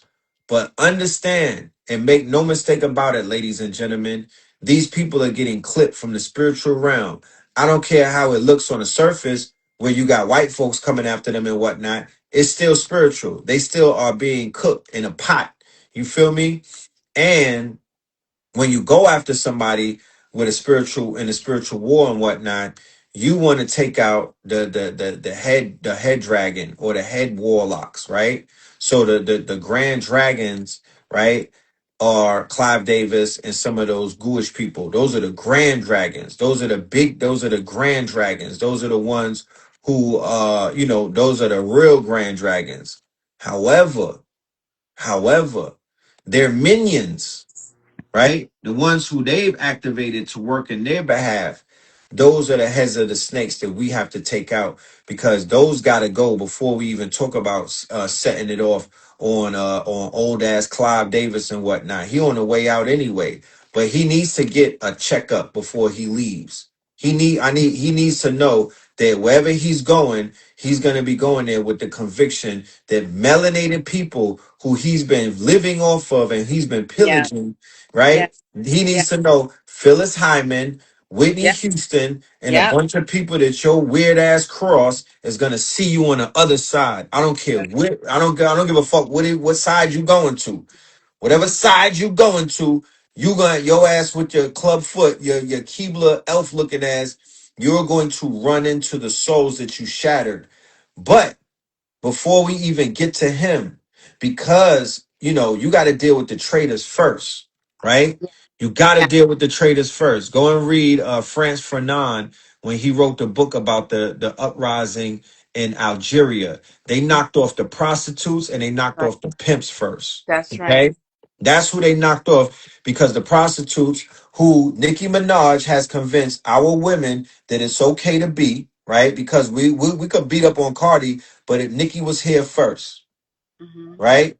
And before her, we could say that Little Kim's face looks like that because she put our daughters and our women in a position of prostitutes, in a position of harlots, and also in a position of quote unquote bottom feeders, right? Right. Jezebels. That's a That's spirit that our women did not inherit. right. They wasn't born with those spirits. I don't know if y'all know that or not. Once again, everybody's not from New York. Everybody's not from the 90s. Everybody wasn't outside. Everybody wasn't getting action back then. So I'm here to let you know from from a perspective of somebody who it was one point where it was like, damn, you couldn't get girls to do certain type of sexual acts. Then almost overnight, Yep. they was performing anything That's right. that, shit that was considered to be taboo. Back This in whole my shit about, hold on, this whole shit about women doing shit and you can't shame them. This is right. very new, ladies and gentlemen. Your That's moms wasn't on that shit. Only when Little Kim and them popped out. They were very conservative with the way that they were carrying themselves. And I don't want to be graphic and whatnot, but women were very prudent all the way up until like 90, 91 and shit. They hmm was they was, they were carrying on, but they were not doing debauchery. You couldn't even call black women a bitch back then. Like in my like when I was in high school, somebody call you a hoe. Oh Those my were black. goodness. That's after school fight. Yes, You calling brothers up. Family that's members right. getting calls. Yeah, nobody wanted to be associated with being promiscuous. So, like, women guarded their, femininity in a different kind of way. It wasn't okay to be a whore. It wasn't okay for you to be sleeping with this one and that one. That was You not something that was done. you And and it wasn't that long ago. So we need to understand that. And that is the perfect example of how the music has demoralized a whole entire generation. We need to at least give people cognitive dissonance. You need to at least have that seed in your mind to understand the difference between what's right and wrong. That's where we start because you have to be able to discern the difference, to know right, when behavior is not right. It's not good behavior, it is not correct behavior, it's immoral. And people just need to take small steps to start changing the behavior. It's not that hard. Just need to plant the seed to help people start having a little bit more morals about themselves. We're not doing this anymore. right. That's why I say that we are and I say we, right? Until there's a change, right? I usually be like, who the fuck is we?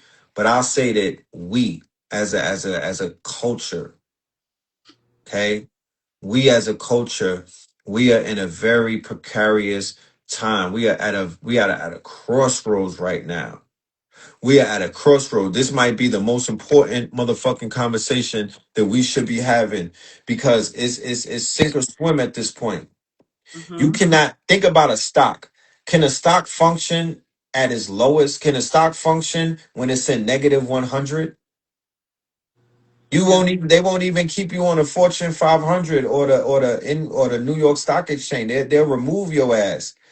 Our people, right, who subscribe to the Hip Hop Inc. type shit. And when I say Hip Hop Inc., I'm talking about the corporate expression of hip hop, not higher infinite power healing our people. Mm-hmm. They won't even evoke that. I bet you Ebro don't even know what that means. Peter Exactly. Rosenberg never heard that before. And that's Nope. that's what hip hop stands for. Is That, literally an acronym. The OGs told me that. that's right. That's right. Yeah. Paradise from X Clan told me that. Mm-hmm. So Karis One and them told us that this is an acronym. So I'm Mm-hmm. like, if this is an acronym and nobody is something, they're not even invoking it, then it's called shit hop, right? That, Everything that fell apart after the assassinations of both Biggie and Pac, Chris mm-hmm. Lighty, and Mm-hmm. so many other people, Shakir Here, Stewart, so right. many other people who Yeah. had something to add on to. All of those dead people at Uptown, that should be alive. Why Hmm. did Heavy D die? Why did Andre Harrell? These are millionaires. Yeah, Why exactly. why Kim Porter go? These are people with money. You know, there's this impression that people, I don't see white folks dying like that. Hmm. No, we don't. We don't. Even Pop Smoke. What is this? I listened to an All interview that. with that Uh, XXX Tentacion.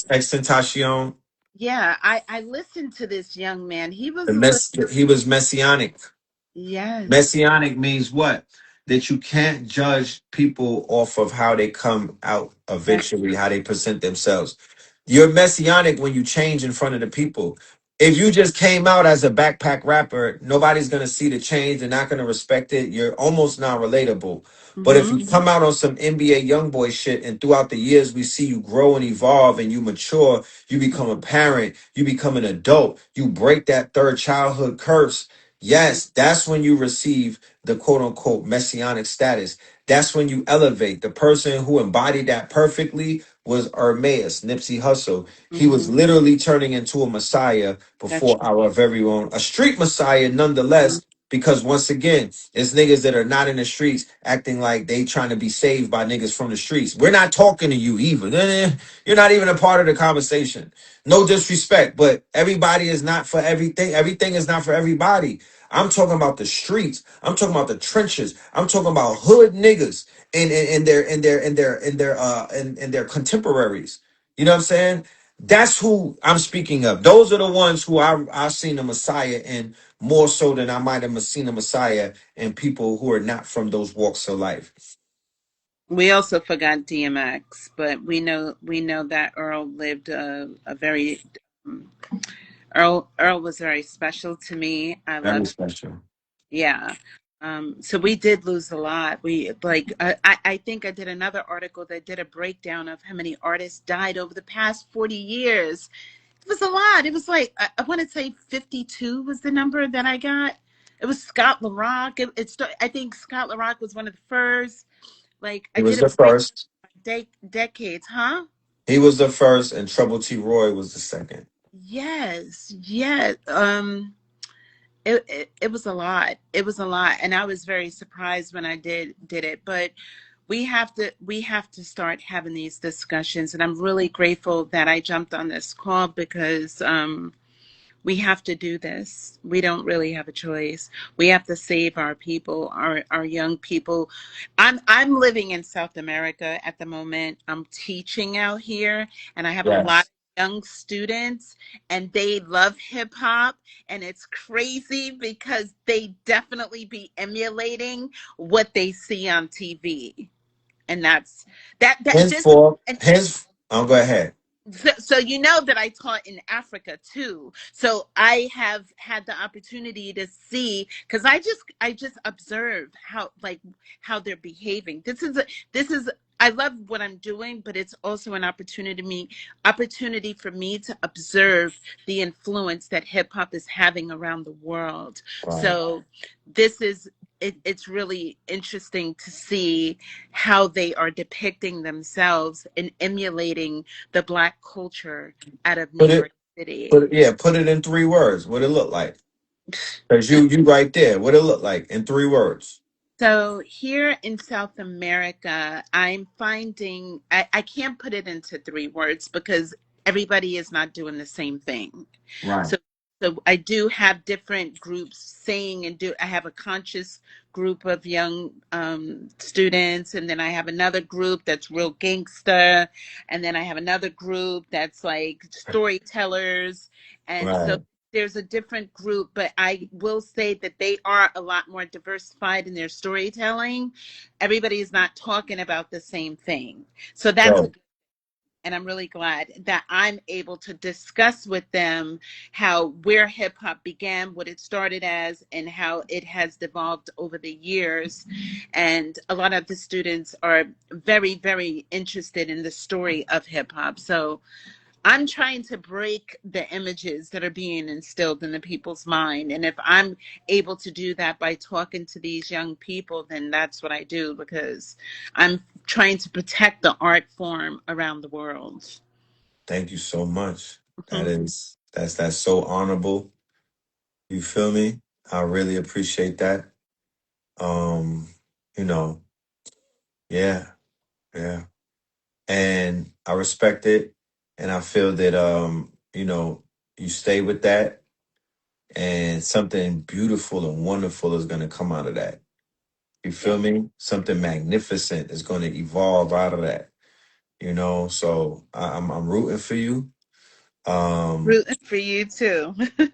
yeah, and I also have South America in my scope as well for a vision quest. Well, come Okay. on down. You got Yeah, I wanna that. go on a personal vision quest Yeah. so I can see for myself what I need to know.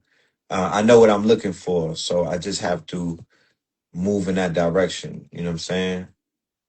Phil, one last thing I want to say is that it's not just South America or Africa. It's actually in Russia. Hip hop is in Russia big. Big Hip hop time. Yep. China, hip hop is all over the world. The young people, hip hop is taken is by storm. That is the genre that the young generation is very connected to. We have to find a way to get in and reclaim our art form and be, you know, be more involved in how we portray ourselves out there, because it's looking to me that other people around the world are putting out information. They are spitting rhymes that are more conscious, and that is more about the narrative than Right. the, and it's not about material, and it's not about misogyny, and it's not about violence and drug use. We are the Right. ones that are perpetuating these negative tropes into our community, and we really need to find a way to start being more in control of what is being put on the airwaves to our young people. I agree. Hmm. I agree. So it's like Um, we got stuck and everybody else is moving. yeah. But that's only what they're projecting into the world, because the underground is always going to save hip hop, because the underground is really the foundation of hip hop anyway. But Hell yeah. yeah. Hell, and to be honest with you, I feel and I that you took the words right out of my mouth because I've been binging on some Griselda, Oh yeah. mostly Conway the Machine Mhm. over the strong end. I've been binging on him. Mhm. And when you listen to one artist, it takes you into other artists. Yeah. So like I got the headphones that are like wireless. So I'm moving around the house, I'm upstairs, I'm outside, I'm doing stuff, and then the playlist just takes over, right? So I'm like, I ain't even gonna stop it. I'm gonna just let it play, see what the algorithm sends me. And it's just been giving me like a lot of underground boom bap, Griselda inspired type of rap. And Mhm. I'm like, like Rock Marciano. Well, Rock Marciano inspired them, you know what I'm saying? But like Rock, Mac Hami, a bunch of shit. And I'm just like, yo, you know what I mean? This Mhm. is that sound. This is that feeling. You know what I'm saying? This is that work. Like, let's stand on this. You know what I mean? I mean, Mhm. I'm not even going to say let's bring it back because it is back. The other Mhm. shit died. Yep. It did. The other shit died in front of our face, like I said. The Yeah. heads of state, not the heads of state, the heads of snakes. Right. Sean Combs and Aubrey Graham. Graham represents the snake that just F boys, that mentality, that arrogance, that Drake shit. I The don't know how to explain it. the ego driven. Yeah, I don't gotta explain it. That Drake shit. Nobody wants that. Nobody that shit is over with. It'll never be you will never go through that in my lifetime again. And then, I'm not gonna get into the talks on him. I'm not gonna get into the rumor mill because it's still a rumor mill. But what I could say about Diddy, who's the snake, who's also the biggest snake, a bigger snake, he had a 30-year run and he shifted everybody that came into that industry to somewhat conform. The ones who would not conform disappeared, and the ones who would not conform, you didn't even hear from them because they didn't even get signed. Right. Right? That's So fact. Diddy and them was at the gates They was checking everything that came through the gates. There's a So lot of gatekeepers. Diddy is not was not he's the only not the only one. No, I know no, that he's not the only no, there's one. a lot of there's a It's lot impossible for him to be the only one, because how could he be the only one? If that was the case, he's just one man, and there's so right. many people coming through different gates. But he sat down at the gate party. Mm-hmm. When the niggas who run the gate sit down and break bread, he was at the gate. He was at the gate party with them. So Right. he was one of the main gatekeepers who were holding that gate down, and that's why all of the new artists have pictures with him. Conway the Machine was in the fucking hot tub with him. Mm-hmm. He got Jay Electronica in the beginning. He got Drake in the beginning. Mm-hmm. All of the new artists got to come through him in the beginning, because he's the gatekeeper. If they don't pass his test, they will not get on. You better know it. That's right. So yeah, so I want to be very clear as to the role that he played. And of course, he's a part of a network, and networks are connected the same way that homies hang out and whatnot. He's Uh-huh. connected to a network of people that rock out, hang out, build and whatnot, and they understand the assignment. They all know what they're there to do. They're there to assault people, and they are there to protect the gate, and they're there to stop anybody from coming in that's talking that shit, because Liar Cohen and them told them, if you ever bring any of these black power, the black man is God, all of that dumb shit that we got out of the building, then you leaving the building with them. Well, brother Phil, if I can also say, it's not just for the entertainers. It's also for the executives. They don't Tab. smart people. Like even for I know a ton of very smart, very intelligent people that were not wavering on their integrity, that literally was blacklisted and not able to stand for anything because they just wasn't having it.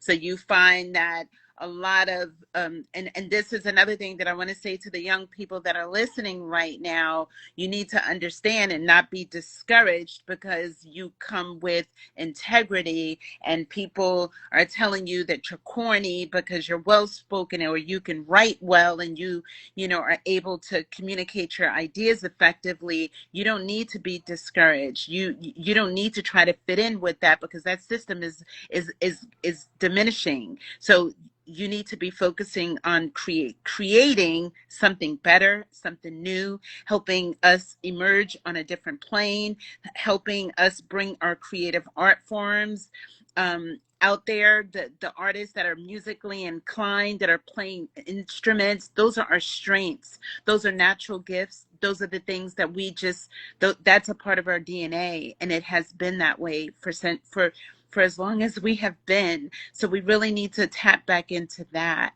and I start agree. really shining the light on those young people that are playing instruments, those young people that are, you know, able to think outside of the box and do things differently, not being in a box. Excuse me, there is no box. So I just want to encourage young people to get out there and start creating something different. We need new ideas now. We got new technology, new means to do your research. You don't got to be in college. You don't have Right. to have a degree. You You do don't not. need to be, you don't have to, you know what I mean? You got a phone that's beyond a supercomputer. It was a supercomputer before AI. So you literally have a quantum computer in your pocket, Right. and you know, shit. You got a quantum computer in your pocket, Mm-hmm. and you could do anything that you want to do right now. You could be That's, anything that you want. You literally could tell stories, you could make movies, you could do yeah, cartoons, you could make comic books. that's right. Man, but what are the rappers saying that? No. Are the actors saying that? No. Are the athletes saying that? No. Are the politicians saying that? No. So if they not saying that and we saying that, but all we listening to is these fucking rappers and these entertainers and whatnot, then the problem is not them, it's you. That's right. You're the problem. You're the problem at the end of the day. Y'all sitting around hummer stunting, pump faking, and y'all don't support the people who are out here putting out the truth. But then, you know, no disrespect, because you'll have somebody like Black Dot who's banging on the rappers forever. But then y'all gonna send me an inbox of a nigga that just started talking against the rappers last year, like he's the one that made it happen. And I'm like, there it goes. The people are the problem. That's The right. people are the problem, bro. The people are the problem. You know what I'm saying? At the whole time, because we're dealing with a problem, but the problem is the people. Mm-hmm. And we're Well, trying to change the people because I'm looking at the people. I'm like, y'all got a problem, bro. Y'all are not as solid as you might think. And to deal with this, we're at war. So how am I at war with the people that are not solid? I'm going to war to help people that are not treating the people that are fighting for them like shit. right, right. So it's like we dealing with the rappers who ain't shit. We dealing with the industry ain't shit. Politicians ain't shit. The artists ain't shit. But then the people that you riding for, they don't treat you the way that you need to be treated, especially that you going to war for them. Especially the fact that I don't see that the war, the battlefield ain't crowded. It Mm-hmm. ain't like we out here with a million people fighting, my nigga. It's a handful of people fighting, destroying this shit, breaking down all of this stuff. You see the residue of it. You see the remnants of it when the news reports come out that this artist is falling off, or this person exposed himself, or this person. Man, that's a result of getting banged on. That's a result of getting exposed. That's a result of people saying, nah, we've withdrawn our support. So when too many, you know, when enough tentacles start detaching from a person, that type of support, because the rappers are getting the support from the people. They're throwing them all of their support, all of their energy, all of their currency. The Beyonce is selling out arenas and whatnot. The teachers dying broke. The teachers still struggling. The teachers no support. The teachers no community. The teachers none of that. But Lil Wayne is getting 100 bands on a walkthrough, even if he has a seizure. You know what I'm saying? But the priorities of the people are backwards because they're backwards. Even the niggas in the conscious community are ass backwards because it's been 30 years and nobody has really done anything that's in the audience. They what have they done and produced? I mean, shout out to the people that make products and whatnot. But what else is going on? With all of this teaching that y'all sitting around getting, what are you doing with it? Outside of, yeah, you change yourself, but once you change yourself, they said that you're supposed to change everything around you. Once you change yourself, you're supposed to change the world. So why is enough people not changing the world? I'm Well, tired of being looked at. That shit don't do nothing for me. I'm tired of it. It feel like the Truman Show. I don't want nobody to look at me. mm-hmm. I want to look to my side on the battlefield, and one of you niggas is out there. Henceforth, why I'm putting other people on. I'm going into the crowd and I'm grabbing the new light out of the crowd. I'm identifying new teachers and I'm bringing them on stage and I'm saying, fuck that. Fuck your fear, my nigga. Get over that. You don't think I'll be scared when I get out here? Trust. I got you. And I'm pushing them on the stage. And then I'm shutting the curtains. You know what I mean? Because at the end of the day, you got to learn how to swim on your own. Motherfuckers think that you supposed to just be handed. This is a legacy run, y'all. My name will be mentioned for hundreds of years, along with other people in sentences about greatness. So Mm-hmm. you think with such a high, I'm playing a long game. I'm of the understanding that this is not gonna the shit that I'm looking for, it ain't gonna happen in my lifetime. And I'm good with that. But I do know that I'm playing a long game and I'm playing a game to be attached to a pantheon of great people that even if people in our generation won't say their names, your motherfucking children will, and the children that come after them will. So at the end of the day, with the stakes being so high, you think it's supposed to be handed to you? You think somebody gonna hold your hand? You think that you're gonna get coddled in this run? This is a marathon. Mm-hmm. This is we could pass you some water, but this is a marathon. You need strong legs. Because once you get out here on this battlefield, you gotta be able to stand on the battle. So I don't blame people for not tapping in. I don't blame people for not jumping in. I don't blame people for not signing up to the war, for drafting themselves, because it's not an easy thing. It could wear you down. It definitely will. It Hmm. will wear, yeah, you're not gonna leave this bitch. You know, once you sign up for it, it's like signing up to the army. Just know that you're gonna see things that you can't unsee. And yes, you will achieve joy, you will achieve happiness, you will achieve what you set up for after it's all said and done. You can enjoy the process, but there's work to be done and there's an end game. And I don't think people are playing for the end game. They playing for likes. They playing for comments. They playing for today. I don't see the end game. You know what I mean? I don't see people playing for the end game. And shit like that irks me. It definitely irks I'm me. perplexed. I'm perplexed by the choices that people are making and whatnot, where they literally think that they have all of the time in the world to be fucking legends. And it perplexes me that the opportunity to be a legend was staring so many people in the face, and y'all motherfuckers cowered it out. That's the shit that gets to me. There's so many people had the opportunity to get in the race to be a fucking legend, and you decided to be a regular person. You wanted to be a regular degular. You decided to be a mortal. I'm talking to the gods and the goddesses who were sent here to be a god and a goddess. You niggas are scared to get in the water. Y'all the ones who I'm banging on. Yeah, I can't stand you niggas. You know what I'm talking about? I can't stand that. I mean, with a passion, because they are making the war even harder. You niggas were supposed to be here, but fret not, and they be the first ones taking credit for the work that we doing. Definitely taking a credit. Man, it's people sitting around on the back pockets and whatnot, taking everybody's credit, just stealing all type of cloth and whatnot. Boosters.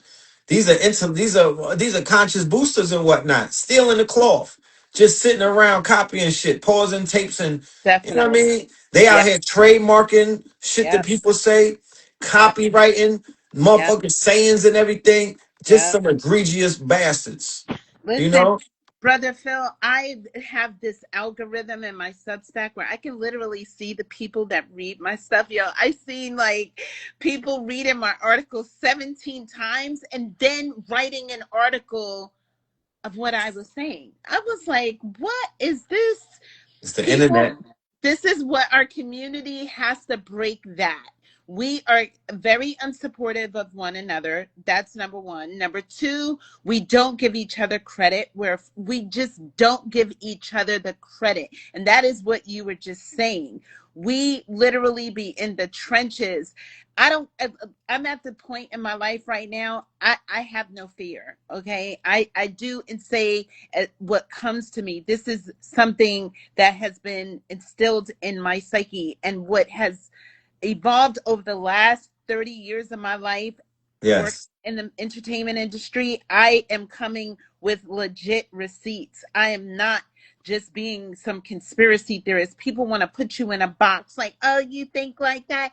That it's not always like, yes, it is. Like, this is the way it is. This is my interpretation. This is how I'm seeing it. I don't need you to agree with me, though. That's the part. Right. So when you stand in your own truth, you don't really need nobody to co-sign on it. And You that's the don't? hardest part of being a person that stands for something. You literally don't need people to agree with you. As long as you feel that that is your truth and you stand by it, then you stand on business, okay? But That's if you right. come on some bullshit and you come in with some frivolous, like, materialistic, ridiculous, Nicki Minaj said this, or something that's not valid or doesn't make any sense, you are getting called out on it because it's not relevant, it doesn't mean anything, and it is not going to advance the community. So you Yeah. need to just come with your truth and what you're trying to communicate to the community. And if it's valid, I'm gonna support what you're saying. And you don't need Right. no college degree, and you don't need to say to make it make sense like you're writing like a scholar. You do it the best way you can. So I want to end the conversation with this question. And of course, we're definitely going to carry on this conversation. This is just part one, ladies and gentlemen. Nicki Minaj, The Reckoning. And the question that I want to ask is, I don't hear parents saying that we canceling Nicki Minaj because she has a tour called Gag City. right? Where a bunch of little girls is running down. What is Gag City, ladies and gentlemen? What is that about? Well, Because then I you know when I you know from my from a pornographic perspective, Gag City is about ghetto gaggers, right? You know what I mean? Somebody who could these are, you know, these are promiscuous women's, right? right. So the Nicki Minaj train, when we were saying, "Yo, get off that train," no, the you know, nah, my you know, the Nicki Minaj train, it wasn't a bad train to be on when she was talking about her box and when she was talking. No, that's empowering. She's empowering us. Oh, okay, that's what that is. The 2-year-old saying, "Oh, that's empower." Okay, so like I said, because the Nicki shit wasn't handled properly, either through our female MCs who could have did what Kendrick did to Drake. You know, nobody's saying to beat her up, but you know, hip hop is hip hop. If you don't agree with something, or if you stand for something and somebody is diametrically opposed to it, you have every rights to quote unquote come at them in a bar or two. You know what I mean? You could take a shot. You have every right to do that. You are actually ordained like battle rap. Nobody challenged her rap wise. There may be 2 or 3 women with songs, but you know the big dogs, the ones that are these conscious chicks, you know the conscious ones. Like, where's the conscious 50 Cent rapper at? Where's the conscious rapper who's gonna go against the debauchery that women are participating in? Because once again, it's not a man's place to chastise and to condemn. We'll back you up because we the army and whatnot. But you know we don't fuck with it. You don't even gotta question that. You know what I mean? So if we open our mouth and explain why we don't fuck with it, a lot of people are gonna get their feelings hurt because when we go at it, we're gonna go at it with a fire that is not soft. It's not gonna be it's not gonna have that same type of energy that a woman chastising a woman may have. It'll almost be like verbal abuse, you know? And I don't necessarily think that that's the best way to handle things right now. Um, this conversation, it needs to be done. I've been seeing people cooking Nicki Minaj from a very non-emotional, fact-driven perspective. And because of the barbs and everything, and because of this fan base that are literally, she lost 10 million followers. So, some of the barbs is like, I'm just not gonna be, they looking at it like if you kissing Erica Kirk's ring, then you got to remember how fan clubs work. They vicariously are going to move in that direction as well. Case in point, Cardi B is with Stephon Diggs, who's a football player, right? A bunch of people who I don't know if they call the Bardies and whatnot, are literally looking for football players now, right? So with this girl going with the MAGAs, right? And we have reports of a lot of black women being beheaded, dismembered, getting and ran down on Tinder dates. Low key, and this is one of those secrets that's not a secret. They're still carrying on the dark web right now with black women in terms of they're killing black women on the dark web for bitcoins and stuff. You could pay, they got torture rooms. You could pay bitcoins to see black women get tortured. Facts. You know what I mean? So it's shit like that going on. And the MAGAs are behind all of that. The Groypers, the MAGAs, all of these weird movements and whatnot that are part of the far right, where they fetishize, not only do they fetishize our women, they fetishize them to the point where they're violent with them, right? So you're aligning yourself with a movement that's very dangerous in terms of black women's safety and whatnot. I don't think black women are safe at a Republican convention party with just all of the frat boys. I mean, Tawana Brawley. You know what I'm talking about? When you really think about it, you're safer in a party with your own than a bunch of barbs with pink wigs on around a bunch of frat boys that are MAGAs, right? Because her demographics are gonna go where she goes. They follow her lead. That's why they're barbs.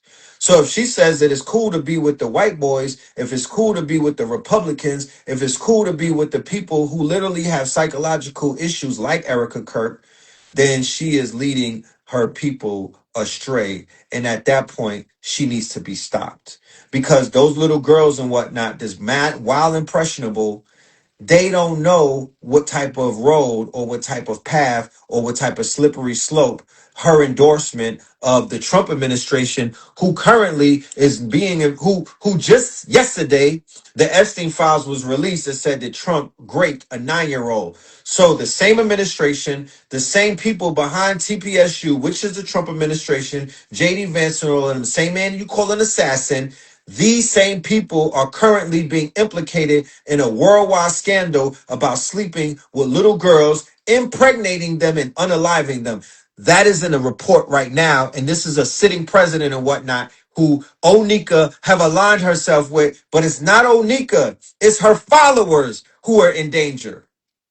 It's her followers because they not that sharp and whatnot. So they'll blindly leave like a bunch of bees and whatnot. They will blindly fly into the hornet's nest of these quote unquote Duck Dynasty white supremacist individuals, and it's not going to end well. That's not a match made in heaven, my niggas. That's a very odd couple right there.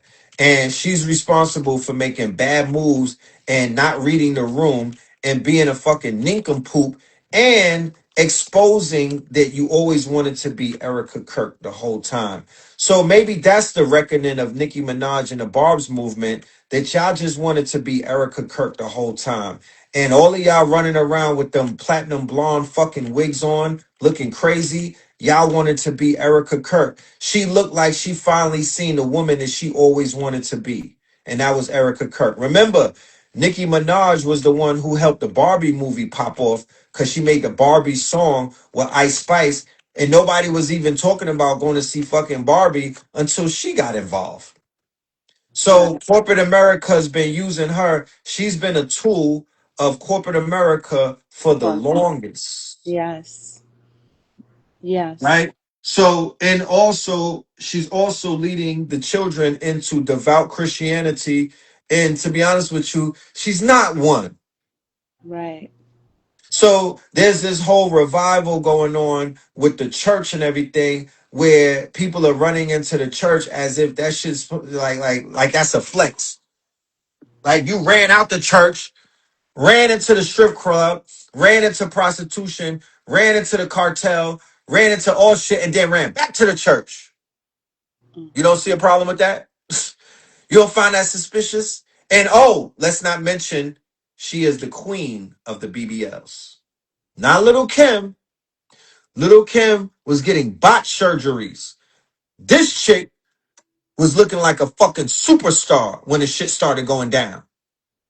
Cause she had a flatimus maximus. You know that, right? She wasn't really shapely like that.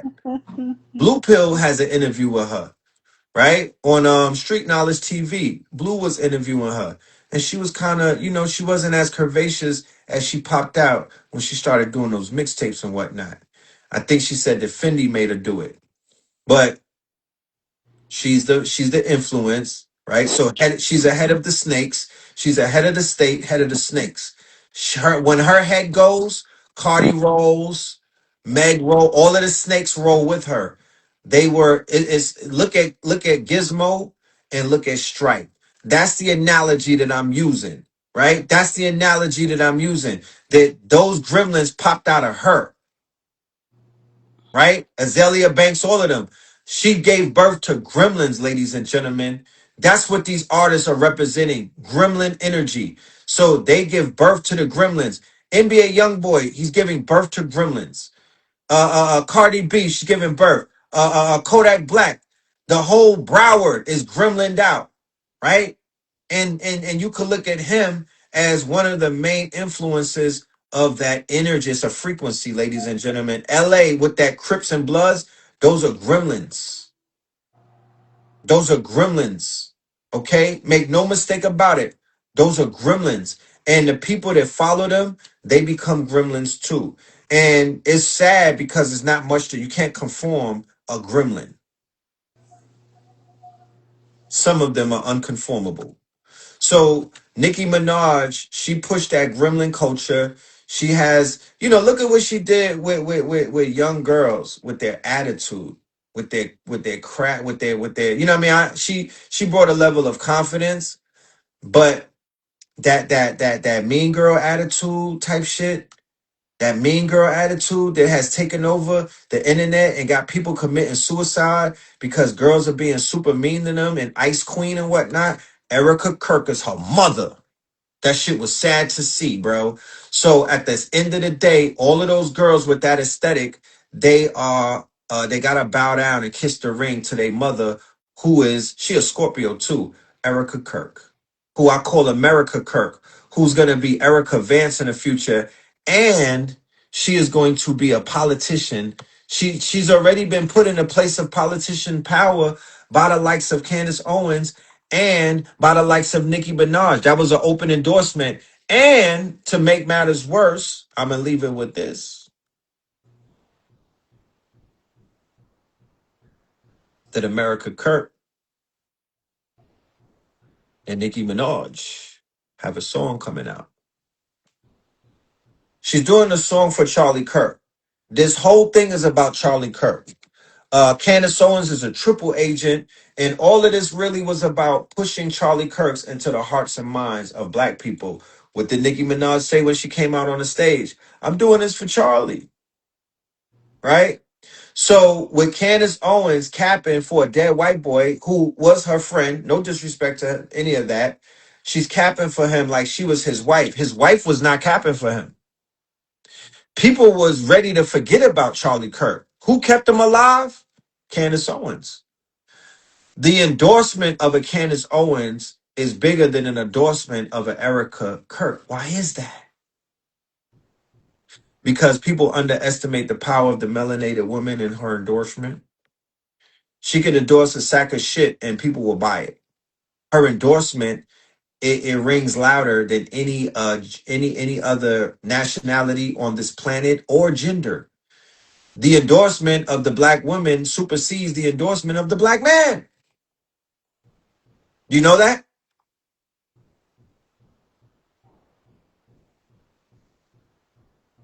Hello? Yeah, I'm listening. Are you aware of that? That the endorsement of the black woman supersedes the endorsement of what a black we can't endorse the same things that y'all endorse.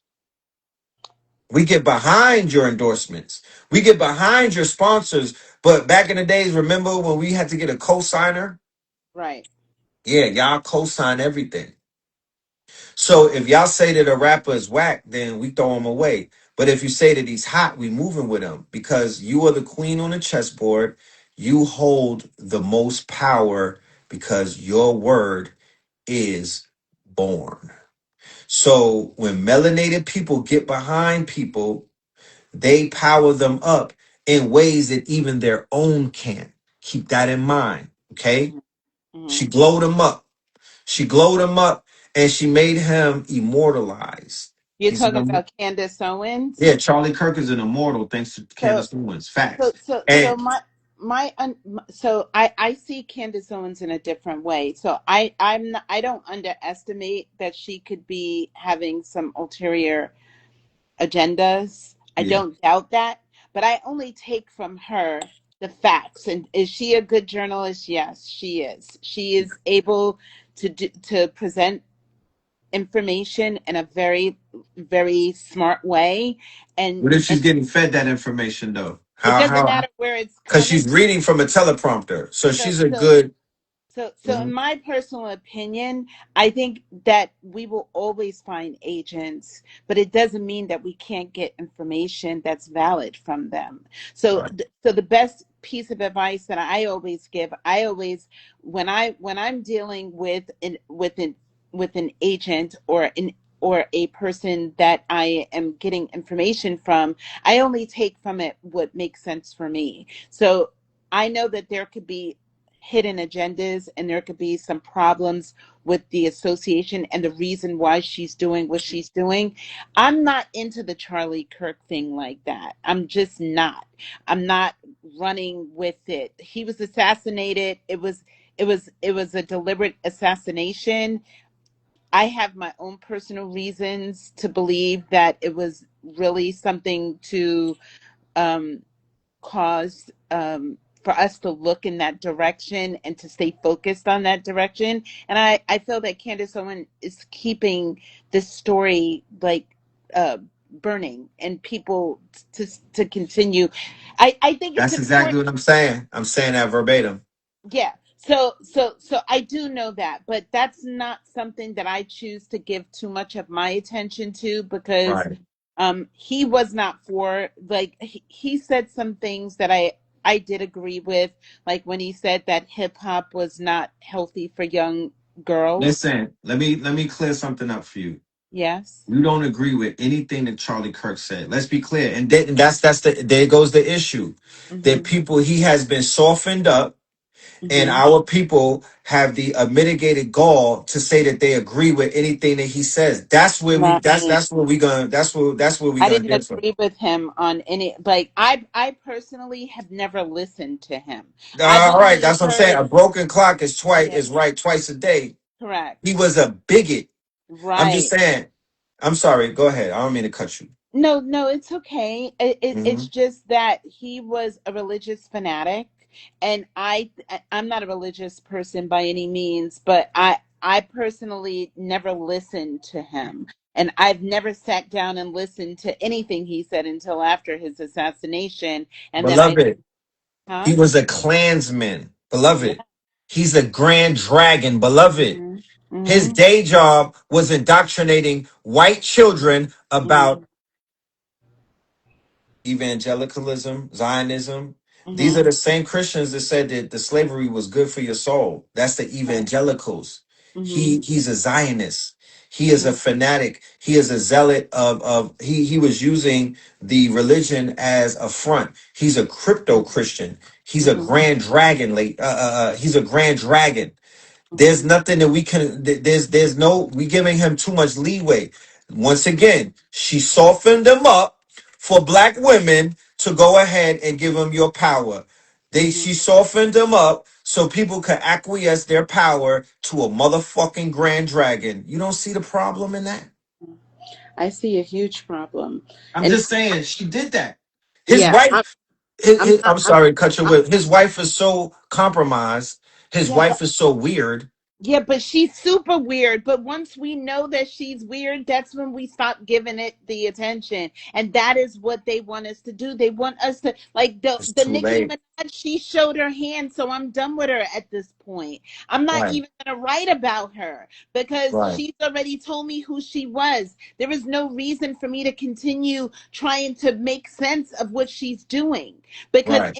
anybody that has the ability to think rationally will see that she is a plant she's put in place. And I don't know exactly what the agenda is, but I know it doesn't serve me and my Right. people. So I don't even really I don't Entertain even it. give it none of my energy like that. So the Right. whole Erica Kirk and Candace Owens and the Nicki Minaj, I'm done with that shit. I'm moving on already. I Right. don't even do that because that's what they want us to do. They want us to continue feeding off of this energy, and I just don't want to do that. And I Right. don't be checking for Charlie Kirk like that because I didn't know who he was before he died. But I didn't know Right. who he was before he died, and I just learned about him when he died. Right. And So there I goes the be problem honest, again. Hold what? on. Because if you don't study the enemy Hmm. and make no mistake about it, undoubtedly that was the enemy. So once again, Brother Phil, can I tell you something real quick? And I'm sorry to interrupt you, but you know where I was living before I got to South America, right? yes, Oklahoma, right? yes, yeah. Oh, Well, guess what? that's where they dropped the bomb at. That part. And Tulsa. guess what, brother? Yes. Listen, when I was leaving to come to South America, I went to the airport, and guess who was right behind me as I was getting ready to get on my flight. When I was getting on my flight, they were arriving. It Who's was the that? whole TPUSA. It was like 20 of them arriving Oh, in Oklahoma, and I left at the beginning of October. yes. So they were all showing up in the Bible Belt to like Yes. continue with their recruiting or whatever they was doing.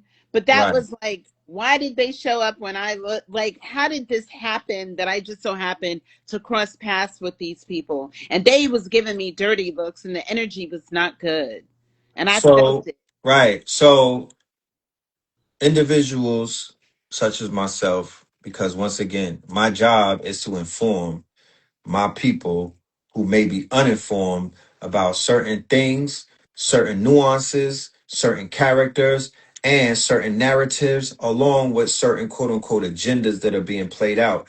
Because once again, we're moving around in the eastern corridor of Gaza, right? An open air prison that niggas is calling America, an open air quote unquote energy farm, right? A farm where they harvest bodies, energy, and all type of things.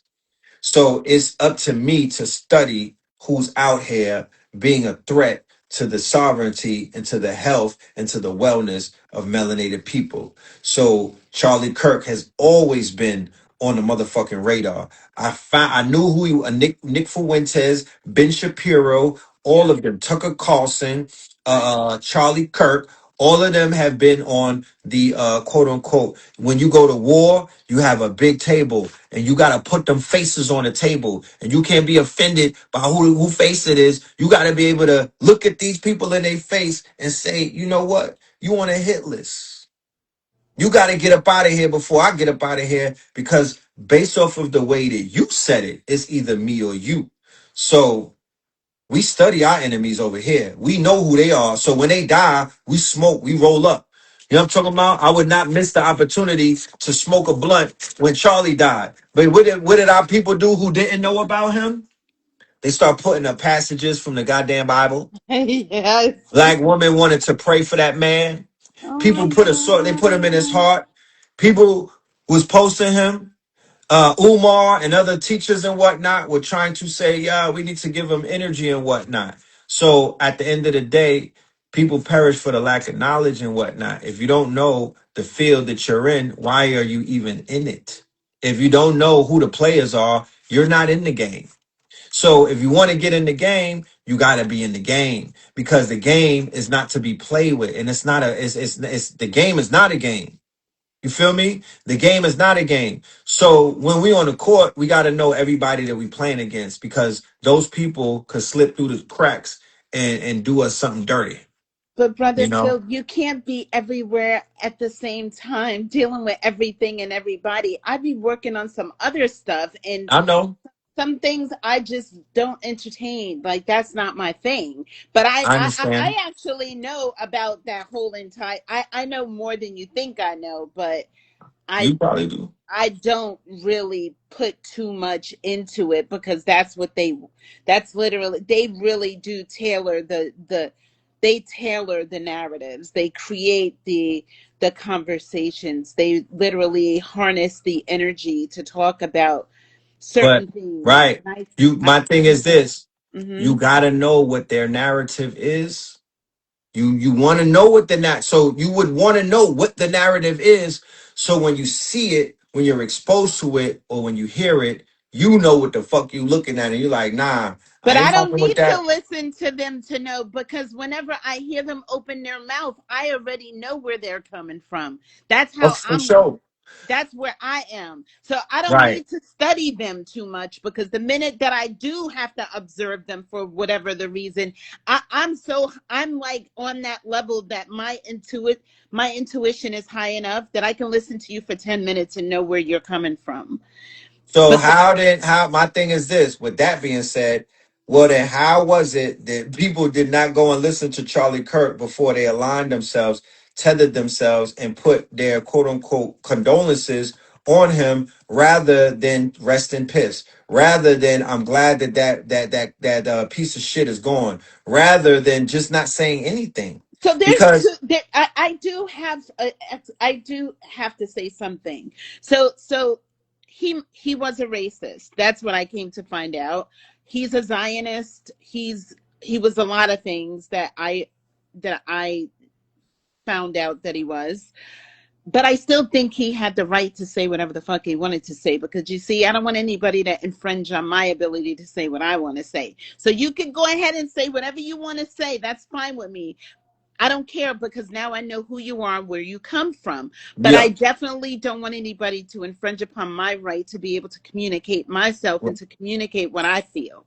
So let's be clear. When it came to Charlie Kirk, there never was an issue of what he could say and what he can't say.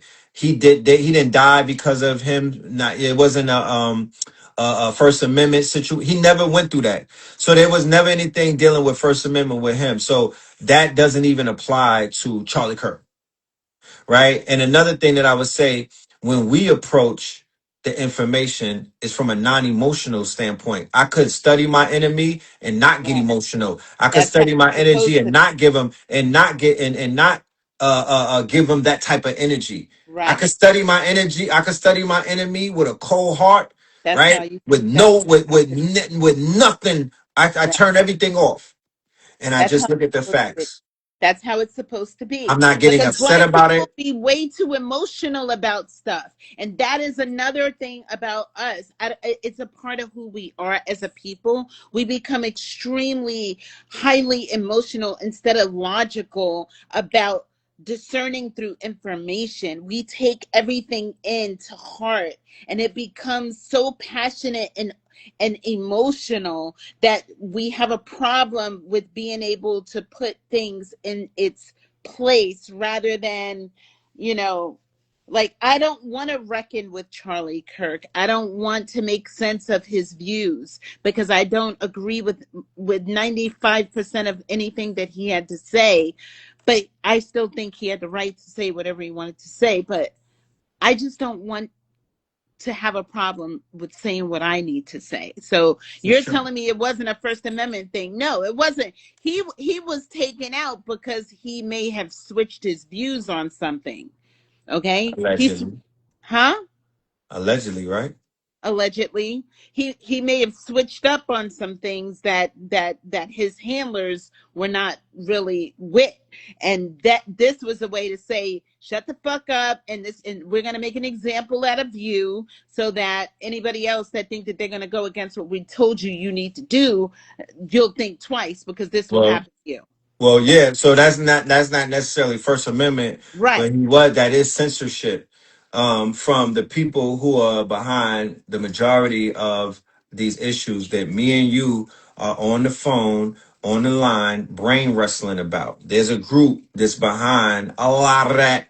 There's a group that have their fingerprints into a lot of that. They're always on this. Like, imagine if there was always somebody, there was a murder, and this person was always on the scene. You would start saying to yourself, well, God damn it, why is this person, they're not even the ambulance, but they're always there at the body. Yeah, like that Muhammad guy, or Low, like that Vaughn Zip guy, yeah, yeah, like that other, Amir that Muhammad, the Diddy guy. security guard. Yeah, Yeah. yeah. So, once again, like I Like that said, Clive Davis guy. like Like, that Clive Davis stuff. So we do the research so you don't gotta do it. We do the deep dives so the average person who don't have the time to cover all of these topics, because they literally are just trying to live their lives. They're literally dealing with real life and things of that nature. And some of the effects of these Peckerwoods and these other people that are kind of running things, or the system that's in place. This Because there's a system in place, ladies and gentlemen, but that system is being dismantled before your very own eyes. The person that they put into place, they put him into place so he could dismantle the system. So it's like we are in this rat race, we're in a hamster wheel trying to keep up with the system, or trying to respect the system, or trying to just conform with the system. But the system literally is being liquidated by this CEO and whatnot. And they're making way for the assassin, JD Vance, to take over. But yeah, this thing is being her liquidated. say that? How theatrical was that? That was so theatrical when she did that. I had to watch that a couple of times when she said that. That Yeah. was that was really something. I'm gonna Yeah. really do it.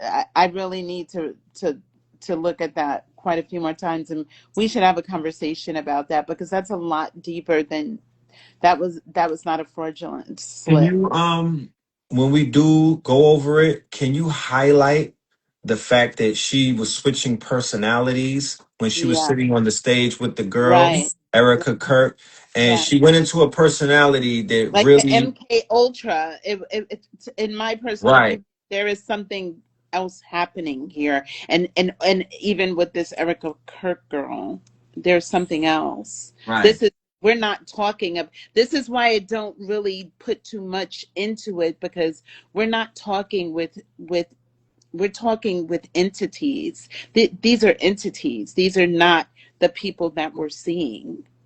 You know. Yes. You mean that they might have some spirits in them? They might have Yeah. been taken over a little bit? I believe that their psychology is fragmented in some way. Right, of course. MK Ultra, definitely Yeah. fragmented psychologies. Both of them have that look. Yes. Um, and that's done through trauma, ladies and gentlemen. Severe Or, trauma, or um, psychedelics or sexual trauma. trauma. Yes. Yes. Yeah.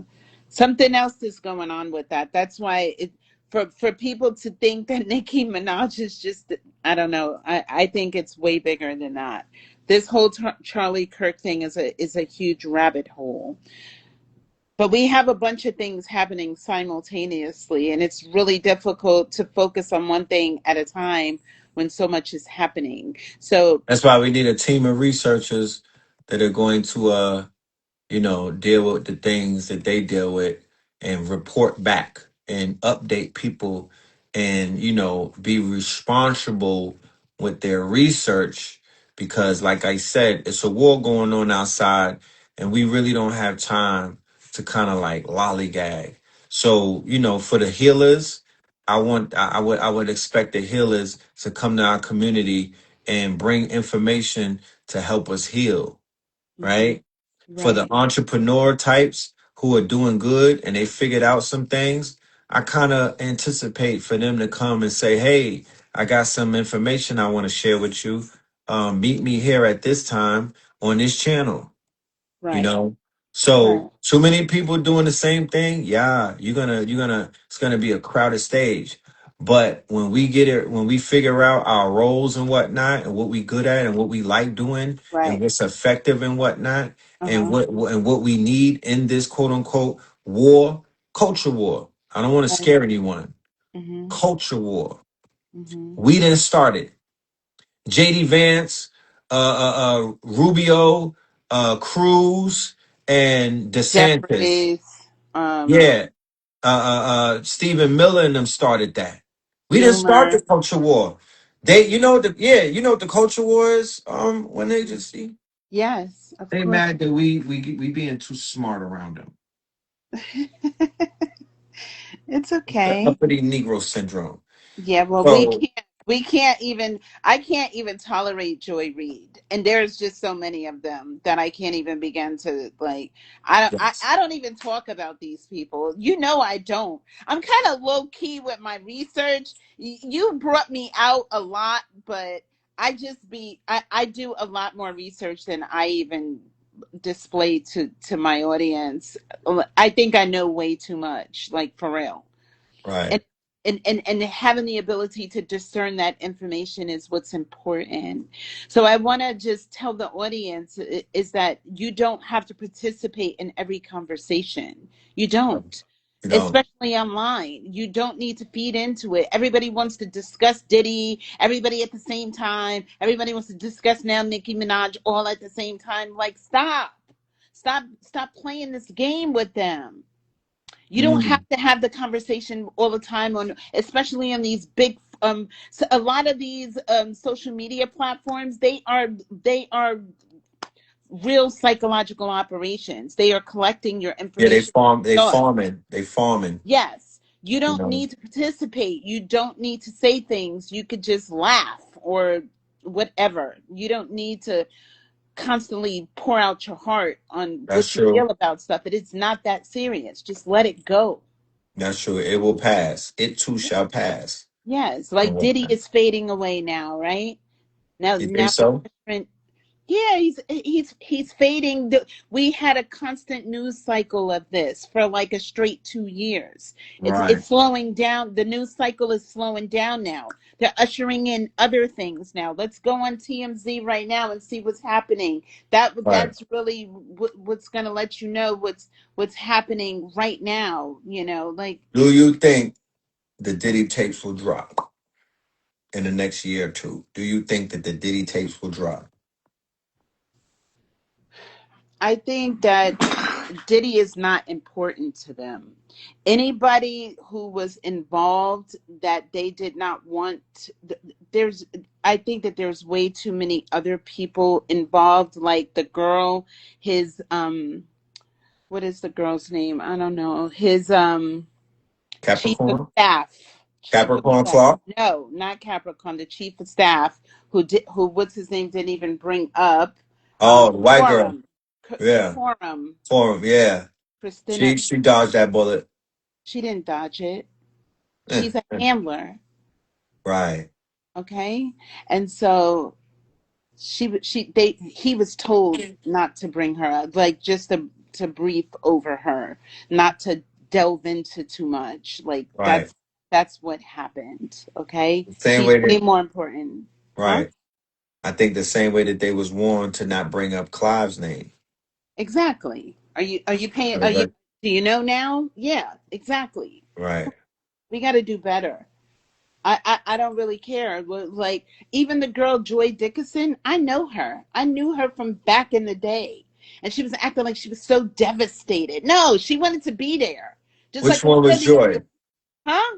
Which one was Joy in the documentary? What She was she was talking about? the one that was. She was saying that he hurt her in the '90s, and The she was. video girl? Yeah, she wasn't a video girl. She was Oh, she just actually. got in the video with him though. That one? Yes. And Wow. her name, yeah, she was a part. She was literally in the industry. She was like down. She was on Coogee Rap's album Yeah, cover. yeah, She yeah. She was. showed they glimpsed they kind of showed a little montage of the fact that she was outside. Like they was She, showing they she like was. she was in the industry. She was like a groupie girl back in the days in the '90s with the Volkswagen Cabriolet with the other pretty light Ah, skinned girls. Like I chasing remember. behind Alpo and them. Like she was like in on the street. She was like hanging out. Like we were in the same places at the Right. tunnel and all those other places. Like I remember her. She was not, But that but but I don't agree with my, anybody my being.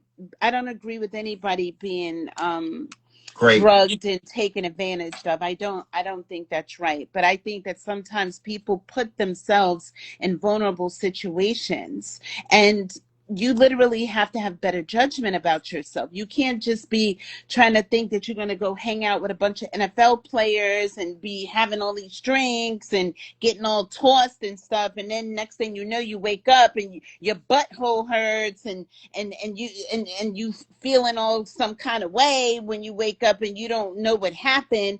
You put yourself in that situation. You just don't put yourself in a vulnerable situation like that. Or you hang with women that are going to protect you to be like, I'm not drinking tonight, so I'm watching all my girls and we're going to leave at 12 o'clock and that's that. But Right. she wasn't rolling like that. People need to be more responsible. I don't feel sorry for people that be like, I was there and they put something in my drink and I don't know what happened to me. Yes, you do. You know, because you were there. You wanted to be there. You wanted to be down. You wanted to be around famous people. And now you're in a situation and you got herpes and now you want to cry about it. You put yourself in that situation. I don't feel bad. I remember all these video girls, they were real whores. They used to be sleeping with like everybody that they could be with in order to be in these videos. And then they want to cry about it. He did this to me. He raped me. No, you was being a whore and you wanted to be in the video and you was willing to do whatever you needed to do. I seen it. Right. You said you were the casting director, correct? Yes, I was a casting director for Winston Sinclair. Rest Rest in in peace. yes. So Man. You I've might seen it. Huh? You might have turned me down for a video or something. Cause I remember going to Winston Sinclair castings, and I we couldn't book none of them. I'm sorry, honey. I would have put you on, but I really didn't deal too much with men. I casted the Mary J. Blige video with we needed a guy last minute and we got Leon. Um, Oh, Leon the from Five Heartbeats. yes, Okay.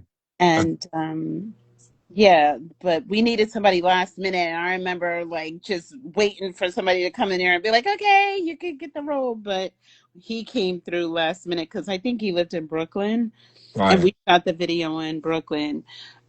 What was that song? Um, can't remember. I don't know what's going on with my head right now. But yeah, so people be putting themselves in very complicated situations. So this is another quick conversation that I wanted to bring about. So you know what they were doing to the elder Smokey Robinson. Well, he got charges, right? You got Yes, people implicating them.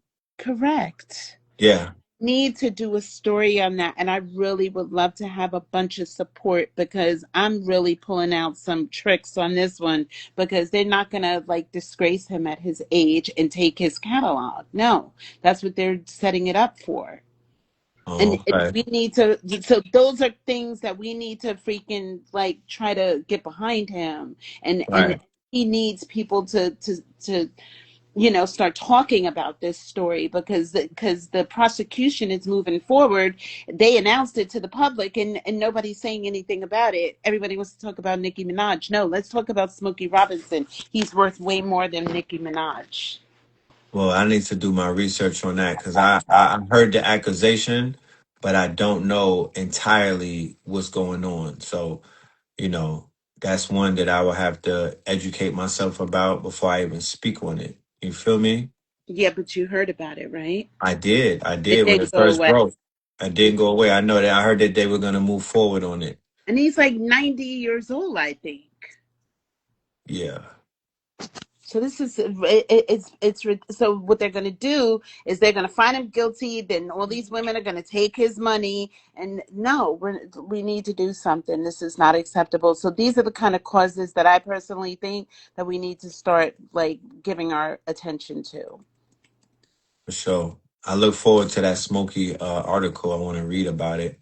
I want to enlighten myself. I want to learn more about what's going on so I can speak on it. Yeah, You he's know, 85 years old.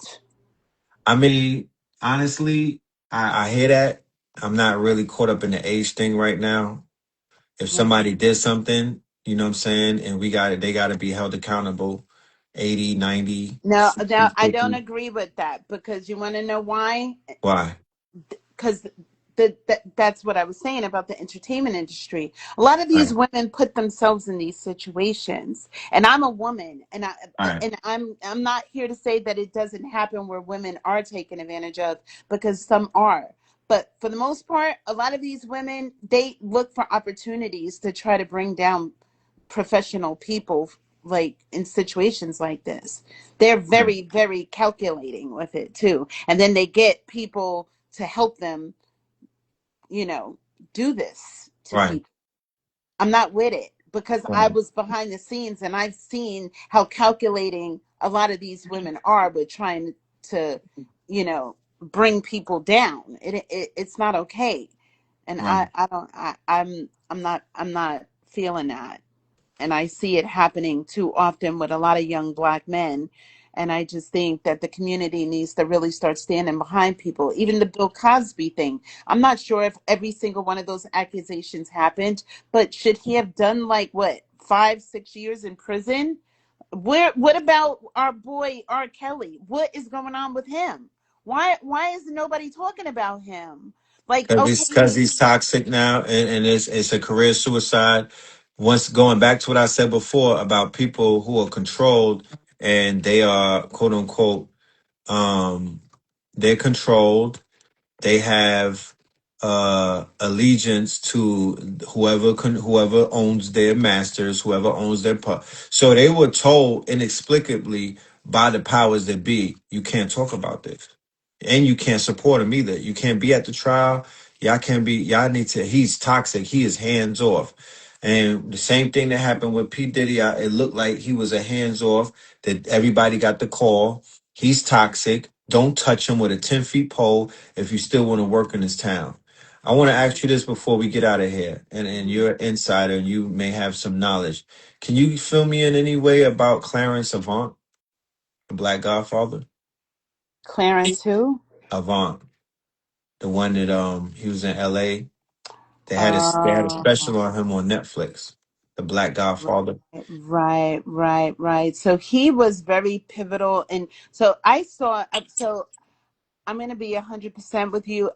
I do know a little bit about his history as a prominent music executive. He definitely was able to maintain his anonymity. He was not one of those people Yeah. that was out there and that was known as well as others, but he was very pivotal in the as a businessman, as a film producer, as a music executive.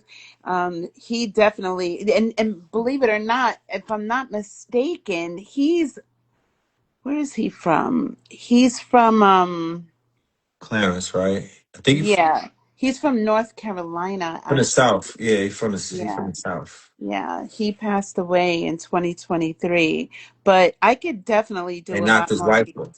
Huh? His wife got murdered with a break-in robbery a few Yeah, years before that. right, And then they right. said that was they said that that wasn't what they said that was the story that they were selling, but it Mm-hmm. was definitely something else going on. Yeah, it's definitely a lot of things and he passed away at 92 years old, by the way. But they say he had a broken heart because the lady that they killed, his wife, Mhm, excuse me, his wife that was murdered, she wasn't no regular wife. She was almost like his Griselda.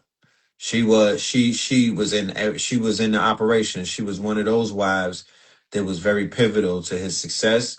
And because he mhm, was so reclusive and mhm, whatnot, that was like his best friend. mhm, mhm, So it was mhm, that loss that kind of broke him.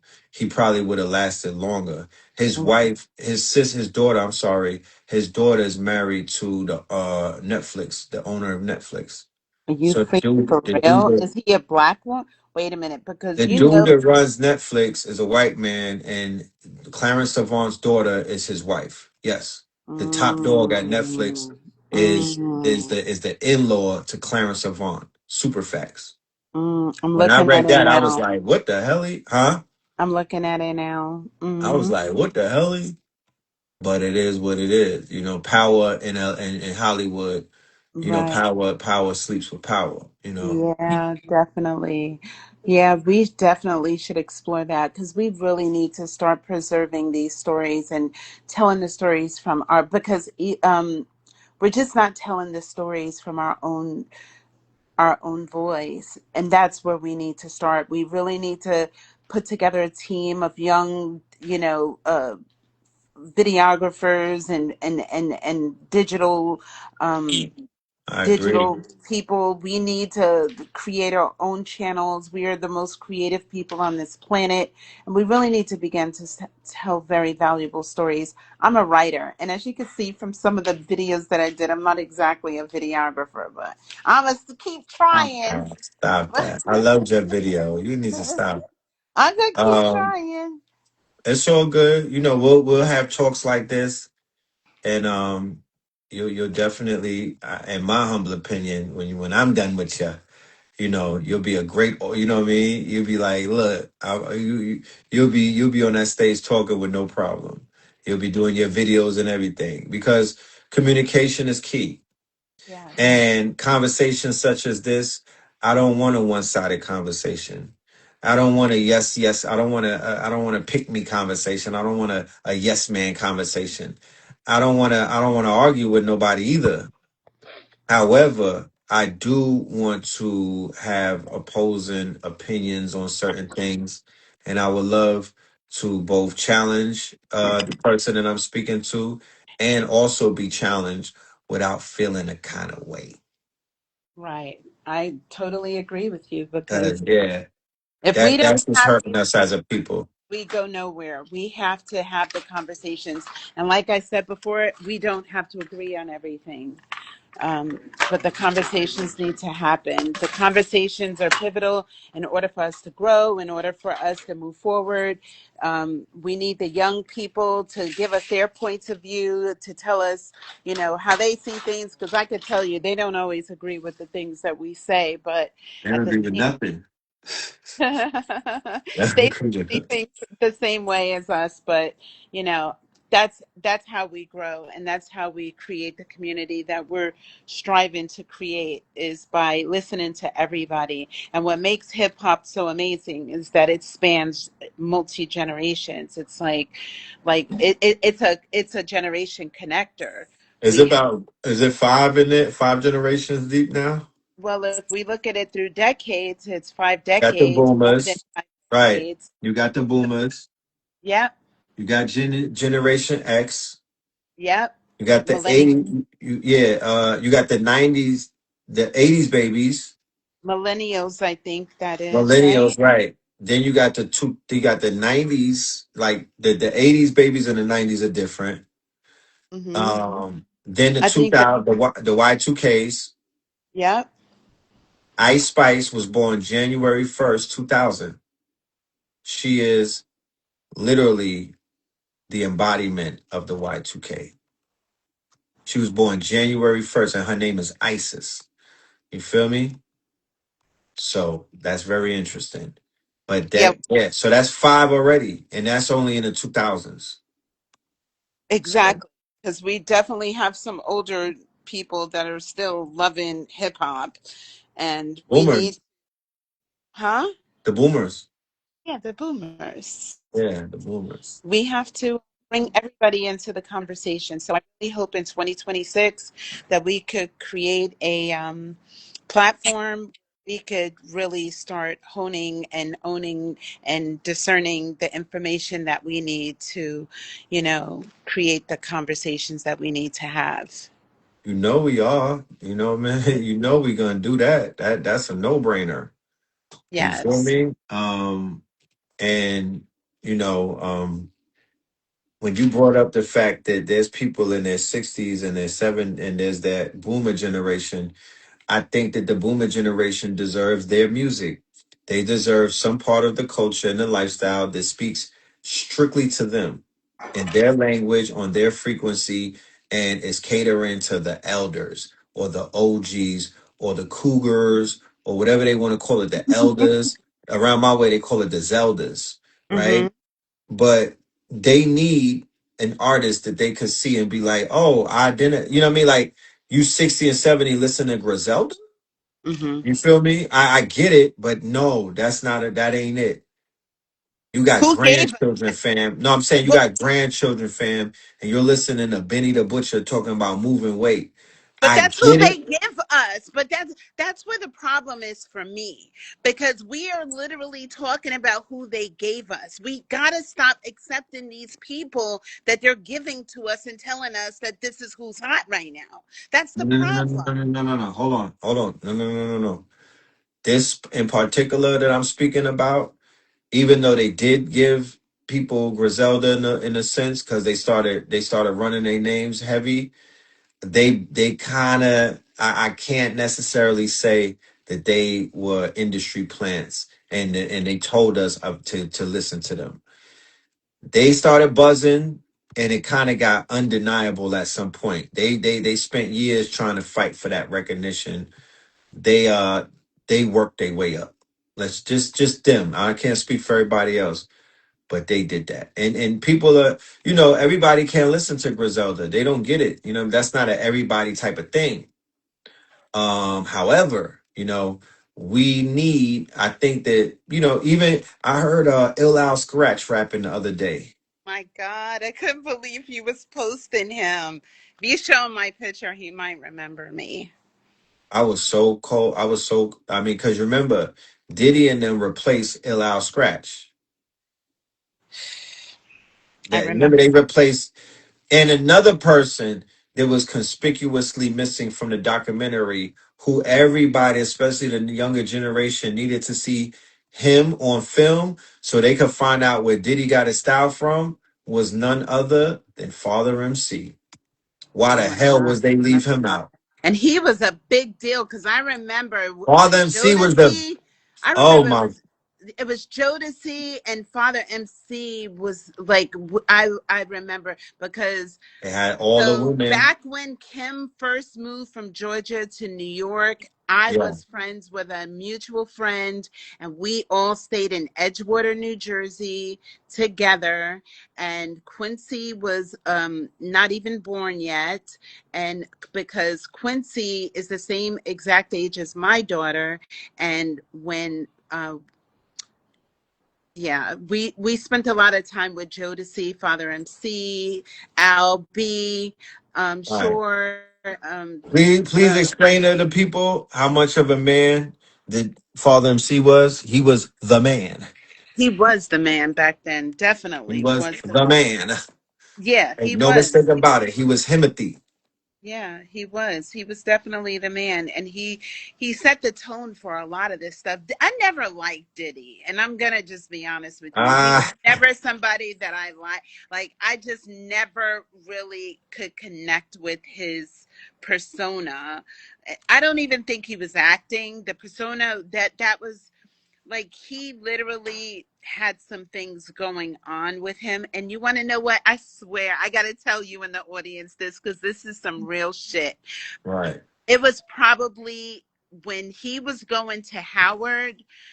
I wrote a letter to Diddy and sent it to his office when he was working with Andre Harrell. And I wrote him a very long letter telling him that he needs to represent the genre of hip. I swear I'm not making this up. I right, told him that if he's going to step into this role as, doing what he's doing in hip hop, because I had a very long conversation with him. right. And then I wrote him a letter to follow up on it. And I told him like, don't sell your soul, don't sell out. And I didn't know, but I was honest with him, and that's what I told him. And I always think to myself, I wonder if he ever read that letter.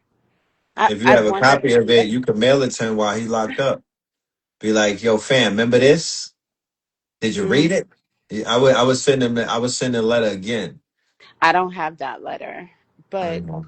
I always think about that and wonder if he ever read the letter. But he has no cognitive dissonance because he sold his soul, and he has no type of He's not tied into anything. You know, he's he's not not. tied, and I don't You even can know look if at his his eyes and see he's yeah not connected empty. anymore. And Very even empty. looking at his daughters, I'm like deeply disturbed of what I'm seeing with his daughters right now. Like those girls are so beautiful. I wish that they would just fly very low under the radar and find a way to do something Look, different. Go to the another mo- the country. day that their mother died, I Yeah. think it was November 13th. She died right around Yeah. our birthday. Yeah. They launched them girls Instagram the day of their mother's death. Mm-hmm. They launched a girl that somebody launched it. I don't know if Diddy launched it or if they Well, was like, he's you know what? always involved in everything. So they didn't Right, just launch it without him saying it's right, okay because he's a control freak. right. So that's exactly what happened. Them little girls, the minute they mama left this planet, they got right to the exploitation of them. Yeah. Feel me? They had their Instagram page. Now they got them. You know, they're beautiful. Very Right. beautiful. Very beautiful young Yeah. girl. But Kamora Lee Simmons says she's raising them. Hmm. Hmm. Yeah, how's that gonna work out? I don't know if she's raising them. I thought it was That was Kim's good girlfriend. I don't know, but they're 18 now, so I think that right. that Quincy probably has a lot of Influence. to do with them. Yeah, It but looked it's like no, not Quincy Christian. It looked like no Christian is more with them. Quincy. Yeah, No, Quincy. Right, right, right, Quincy is seems to me to be the one that's like he's the one that is probably the one that probably is yeah. The stepping up one, as a father figure because he's like 33, 34 years old right, because he's the same age as my daughter. right. So, But bless their souls, bless their souls. You know what I mean? You hmm know what I mean? Y'all send out a prayer for them little girls and whatnot, because at the end of the yeah, day, they need somebody. They need love. You yeah, they know. do, and they don't need us like we. I just wish people would not like do that to them. I get really upset when I see how people be trying to, your father is this, and it's a lot to lose your mother, to lose your father, to be lost. So I have a lot of concerns for those twins. Right. They just need the community to encourage them. Right. They haven't It's not really their fault. connected with the community. I don't think they're not. They don't have that. They don't have that connection yet. I don't know with that. You know what I mean? Like that connection hasn't been made. Right. Blue Ivy's made more of a connection than they have with the community without even saying words. But they will connect when it's thing. I would love to read a book from them. Yeah, and they're I would very be smart. They're not I would love to read a dummies. book just to see how they I want to hear them speak on their mother, who they're like doppelgangers to. I want them to also be honest about how they feel about their dad. You know what I mean? I would rather read it than to watch like them talk about it. I don't know why, but I Yeah. wanted to read it. But even look at Will Smith's son. And like there's a lot of weird stuff going on right now. Duh. Look at Hmm. Magic Johnson's son. Like Hmm. a lot of them are compromised, and we kind of know why. They've seen a lot, they've heard a lot, they know a lot, and they've been around a lot. You know what I mean? Hmm. And a lot of them are crying out loud. They're Right. revolting. They're bucking this. You know what I mean? They're bucking their parents' influence. Well, Magic Johnson's son is a whole entire grown ass man. He's like 35 years old. Yeah. So he's not a kid. Those Combs twins are just out of high school. Right. So they're very young. But I just really would love to start seeing the community not participate in bashing, when they put stuff up, just I know. being In the comments, they encouraging being mean. Yeah, yeah, yeah, yeah. and Definitely. not, saying things that they had no bearing or nothing to do with. Yeah, that That's don't got not nothing how to you, do with them. yeah, it has nothing. And I think it's a conversation that we should begin to have when it comes to even Northwest. Like what for whatever reason they're like coming after her. I think she's like 14. She's very young. Right. So She's kind of getting it the most out of all of them, I think. who? People that really, she's getting the most. There's a love hate relationship that she has with people on the internet. They hate her or they're like standing on her. You know what I'm saying? She's a little girl. Like literally she should not be. I'm with her father with protecting her, and I don't even know what to say about Kim Kardashian. Like I don't even know. Mm, But little girl hopefully is not being sacrificed. You know, right. her mental health is being She's sacrificed. growing faster than all of them. Seems like She seems like she's being exposed. It seems like there's she's being exposed to more than any of those batch of these little kids that come out of these celebrities. Just right. from the looks of it, it feels like she's being Exactly. exposed to the most. Yeah. But I don't want to cut your wisdom. I do have some things that I need to take care of before the midnight hour. Yeah. I'm gonna upload this to the YouTube so the family could feast on our build. This is a part one. Let's come back with a part two. Take a day or two, see what the news gives us back. But we're gonna keep cooking. All right. It's so good to talk to you and with your guest. And thank you for giving me this platform and opportunity to share my thoughts on our culture. It's so important to preserve. Honors, honors. You know what I mean. You have a lot to offer and a lot to give us. I highly encourage the family to read your writings because the pen game is crazy. Can you drop your link by any chance in the chat? Okay, let me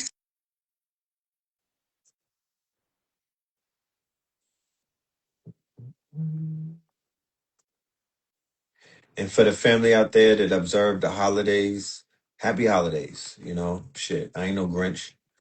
And I'm not the Christmas police. You know what I mean? If that's what you do, you with your family, you making your children smile and whatnot. You know, it's honors to you. Enjoy your day. Don't tell them that Santa Claus. Don't put no cookie on a table. Somebody said that that's feeding a deity. You might not want to take it that far. You know, but enjoy yourself. Enjoy your family. You know. It, but we're aware now, so we don't have to continue to send these, that information, share those traditions with our children. It's no reason to do that. So I've Right. shared Decoded by Winagency, and then I have my Instagram. Thank you for the followers that are following me now. I noticed that I did get some new followers. I'm just on the rise, but join me for the ride. Let's get this done. Thank you That for part. having me, Phil. All right now. All right Um, now. Thank you everybody for being here with us and holding it down, being very respectful and whatnot. And we really appreciate that. And we will continue to have these conversations. I have plans to open up this platform and entertain a lot of these topics and have conversations with the community, with our network, with our KTL All Stars. Let's You go. know, Uh-huh. we're ready. All right. 826, y'all. KTL. We going up. It's gonna be crazy. Just watch.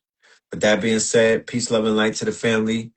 Happy holidays, y'all. Happy holidays, y'all. Peace. Peace.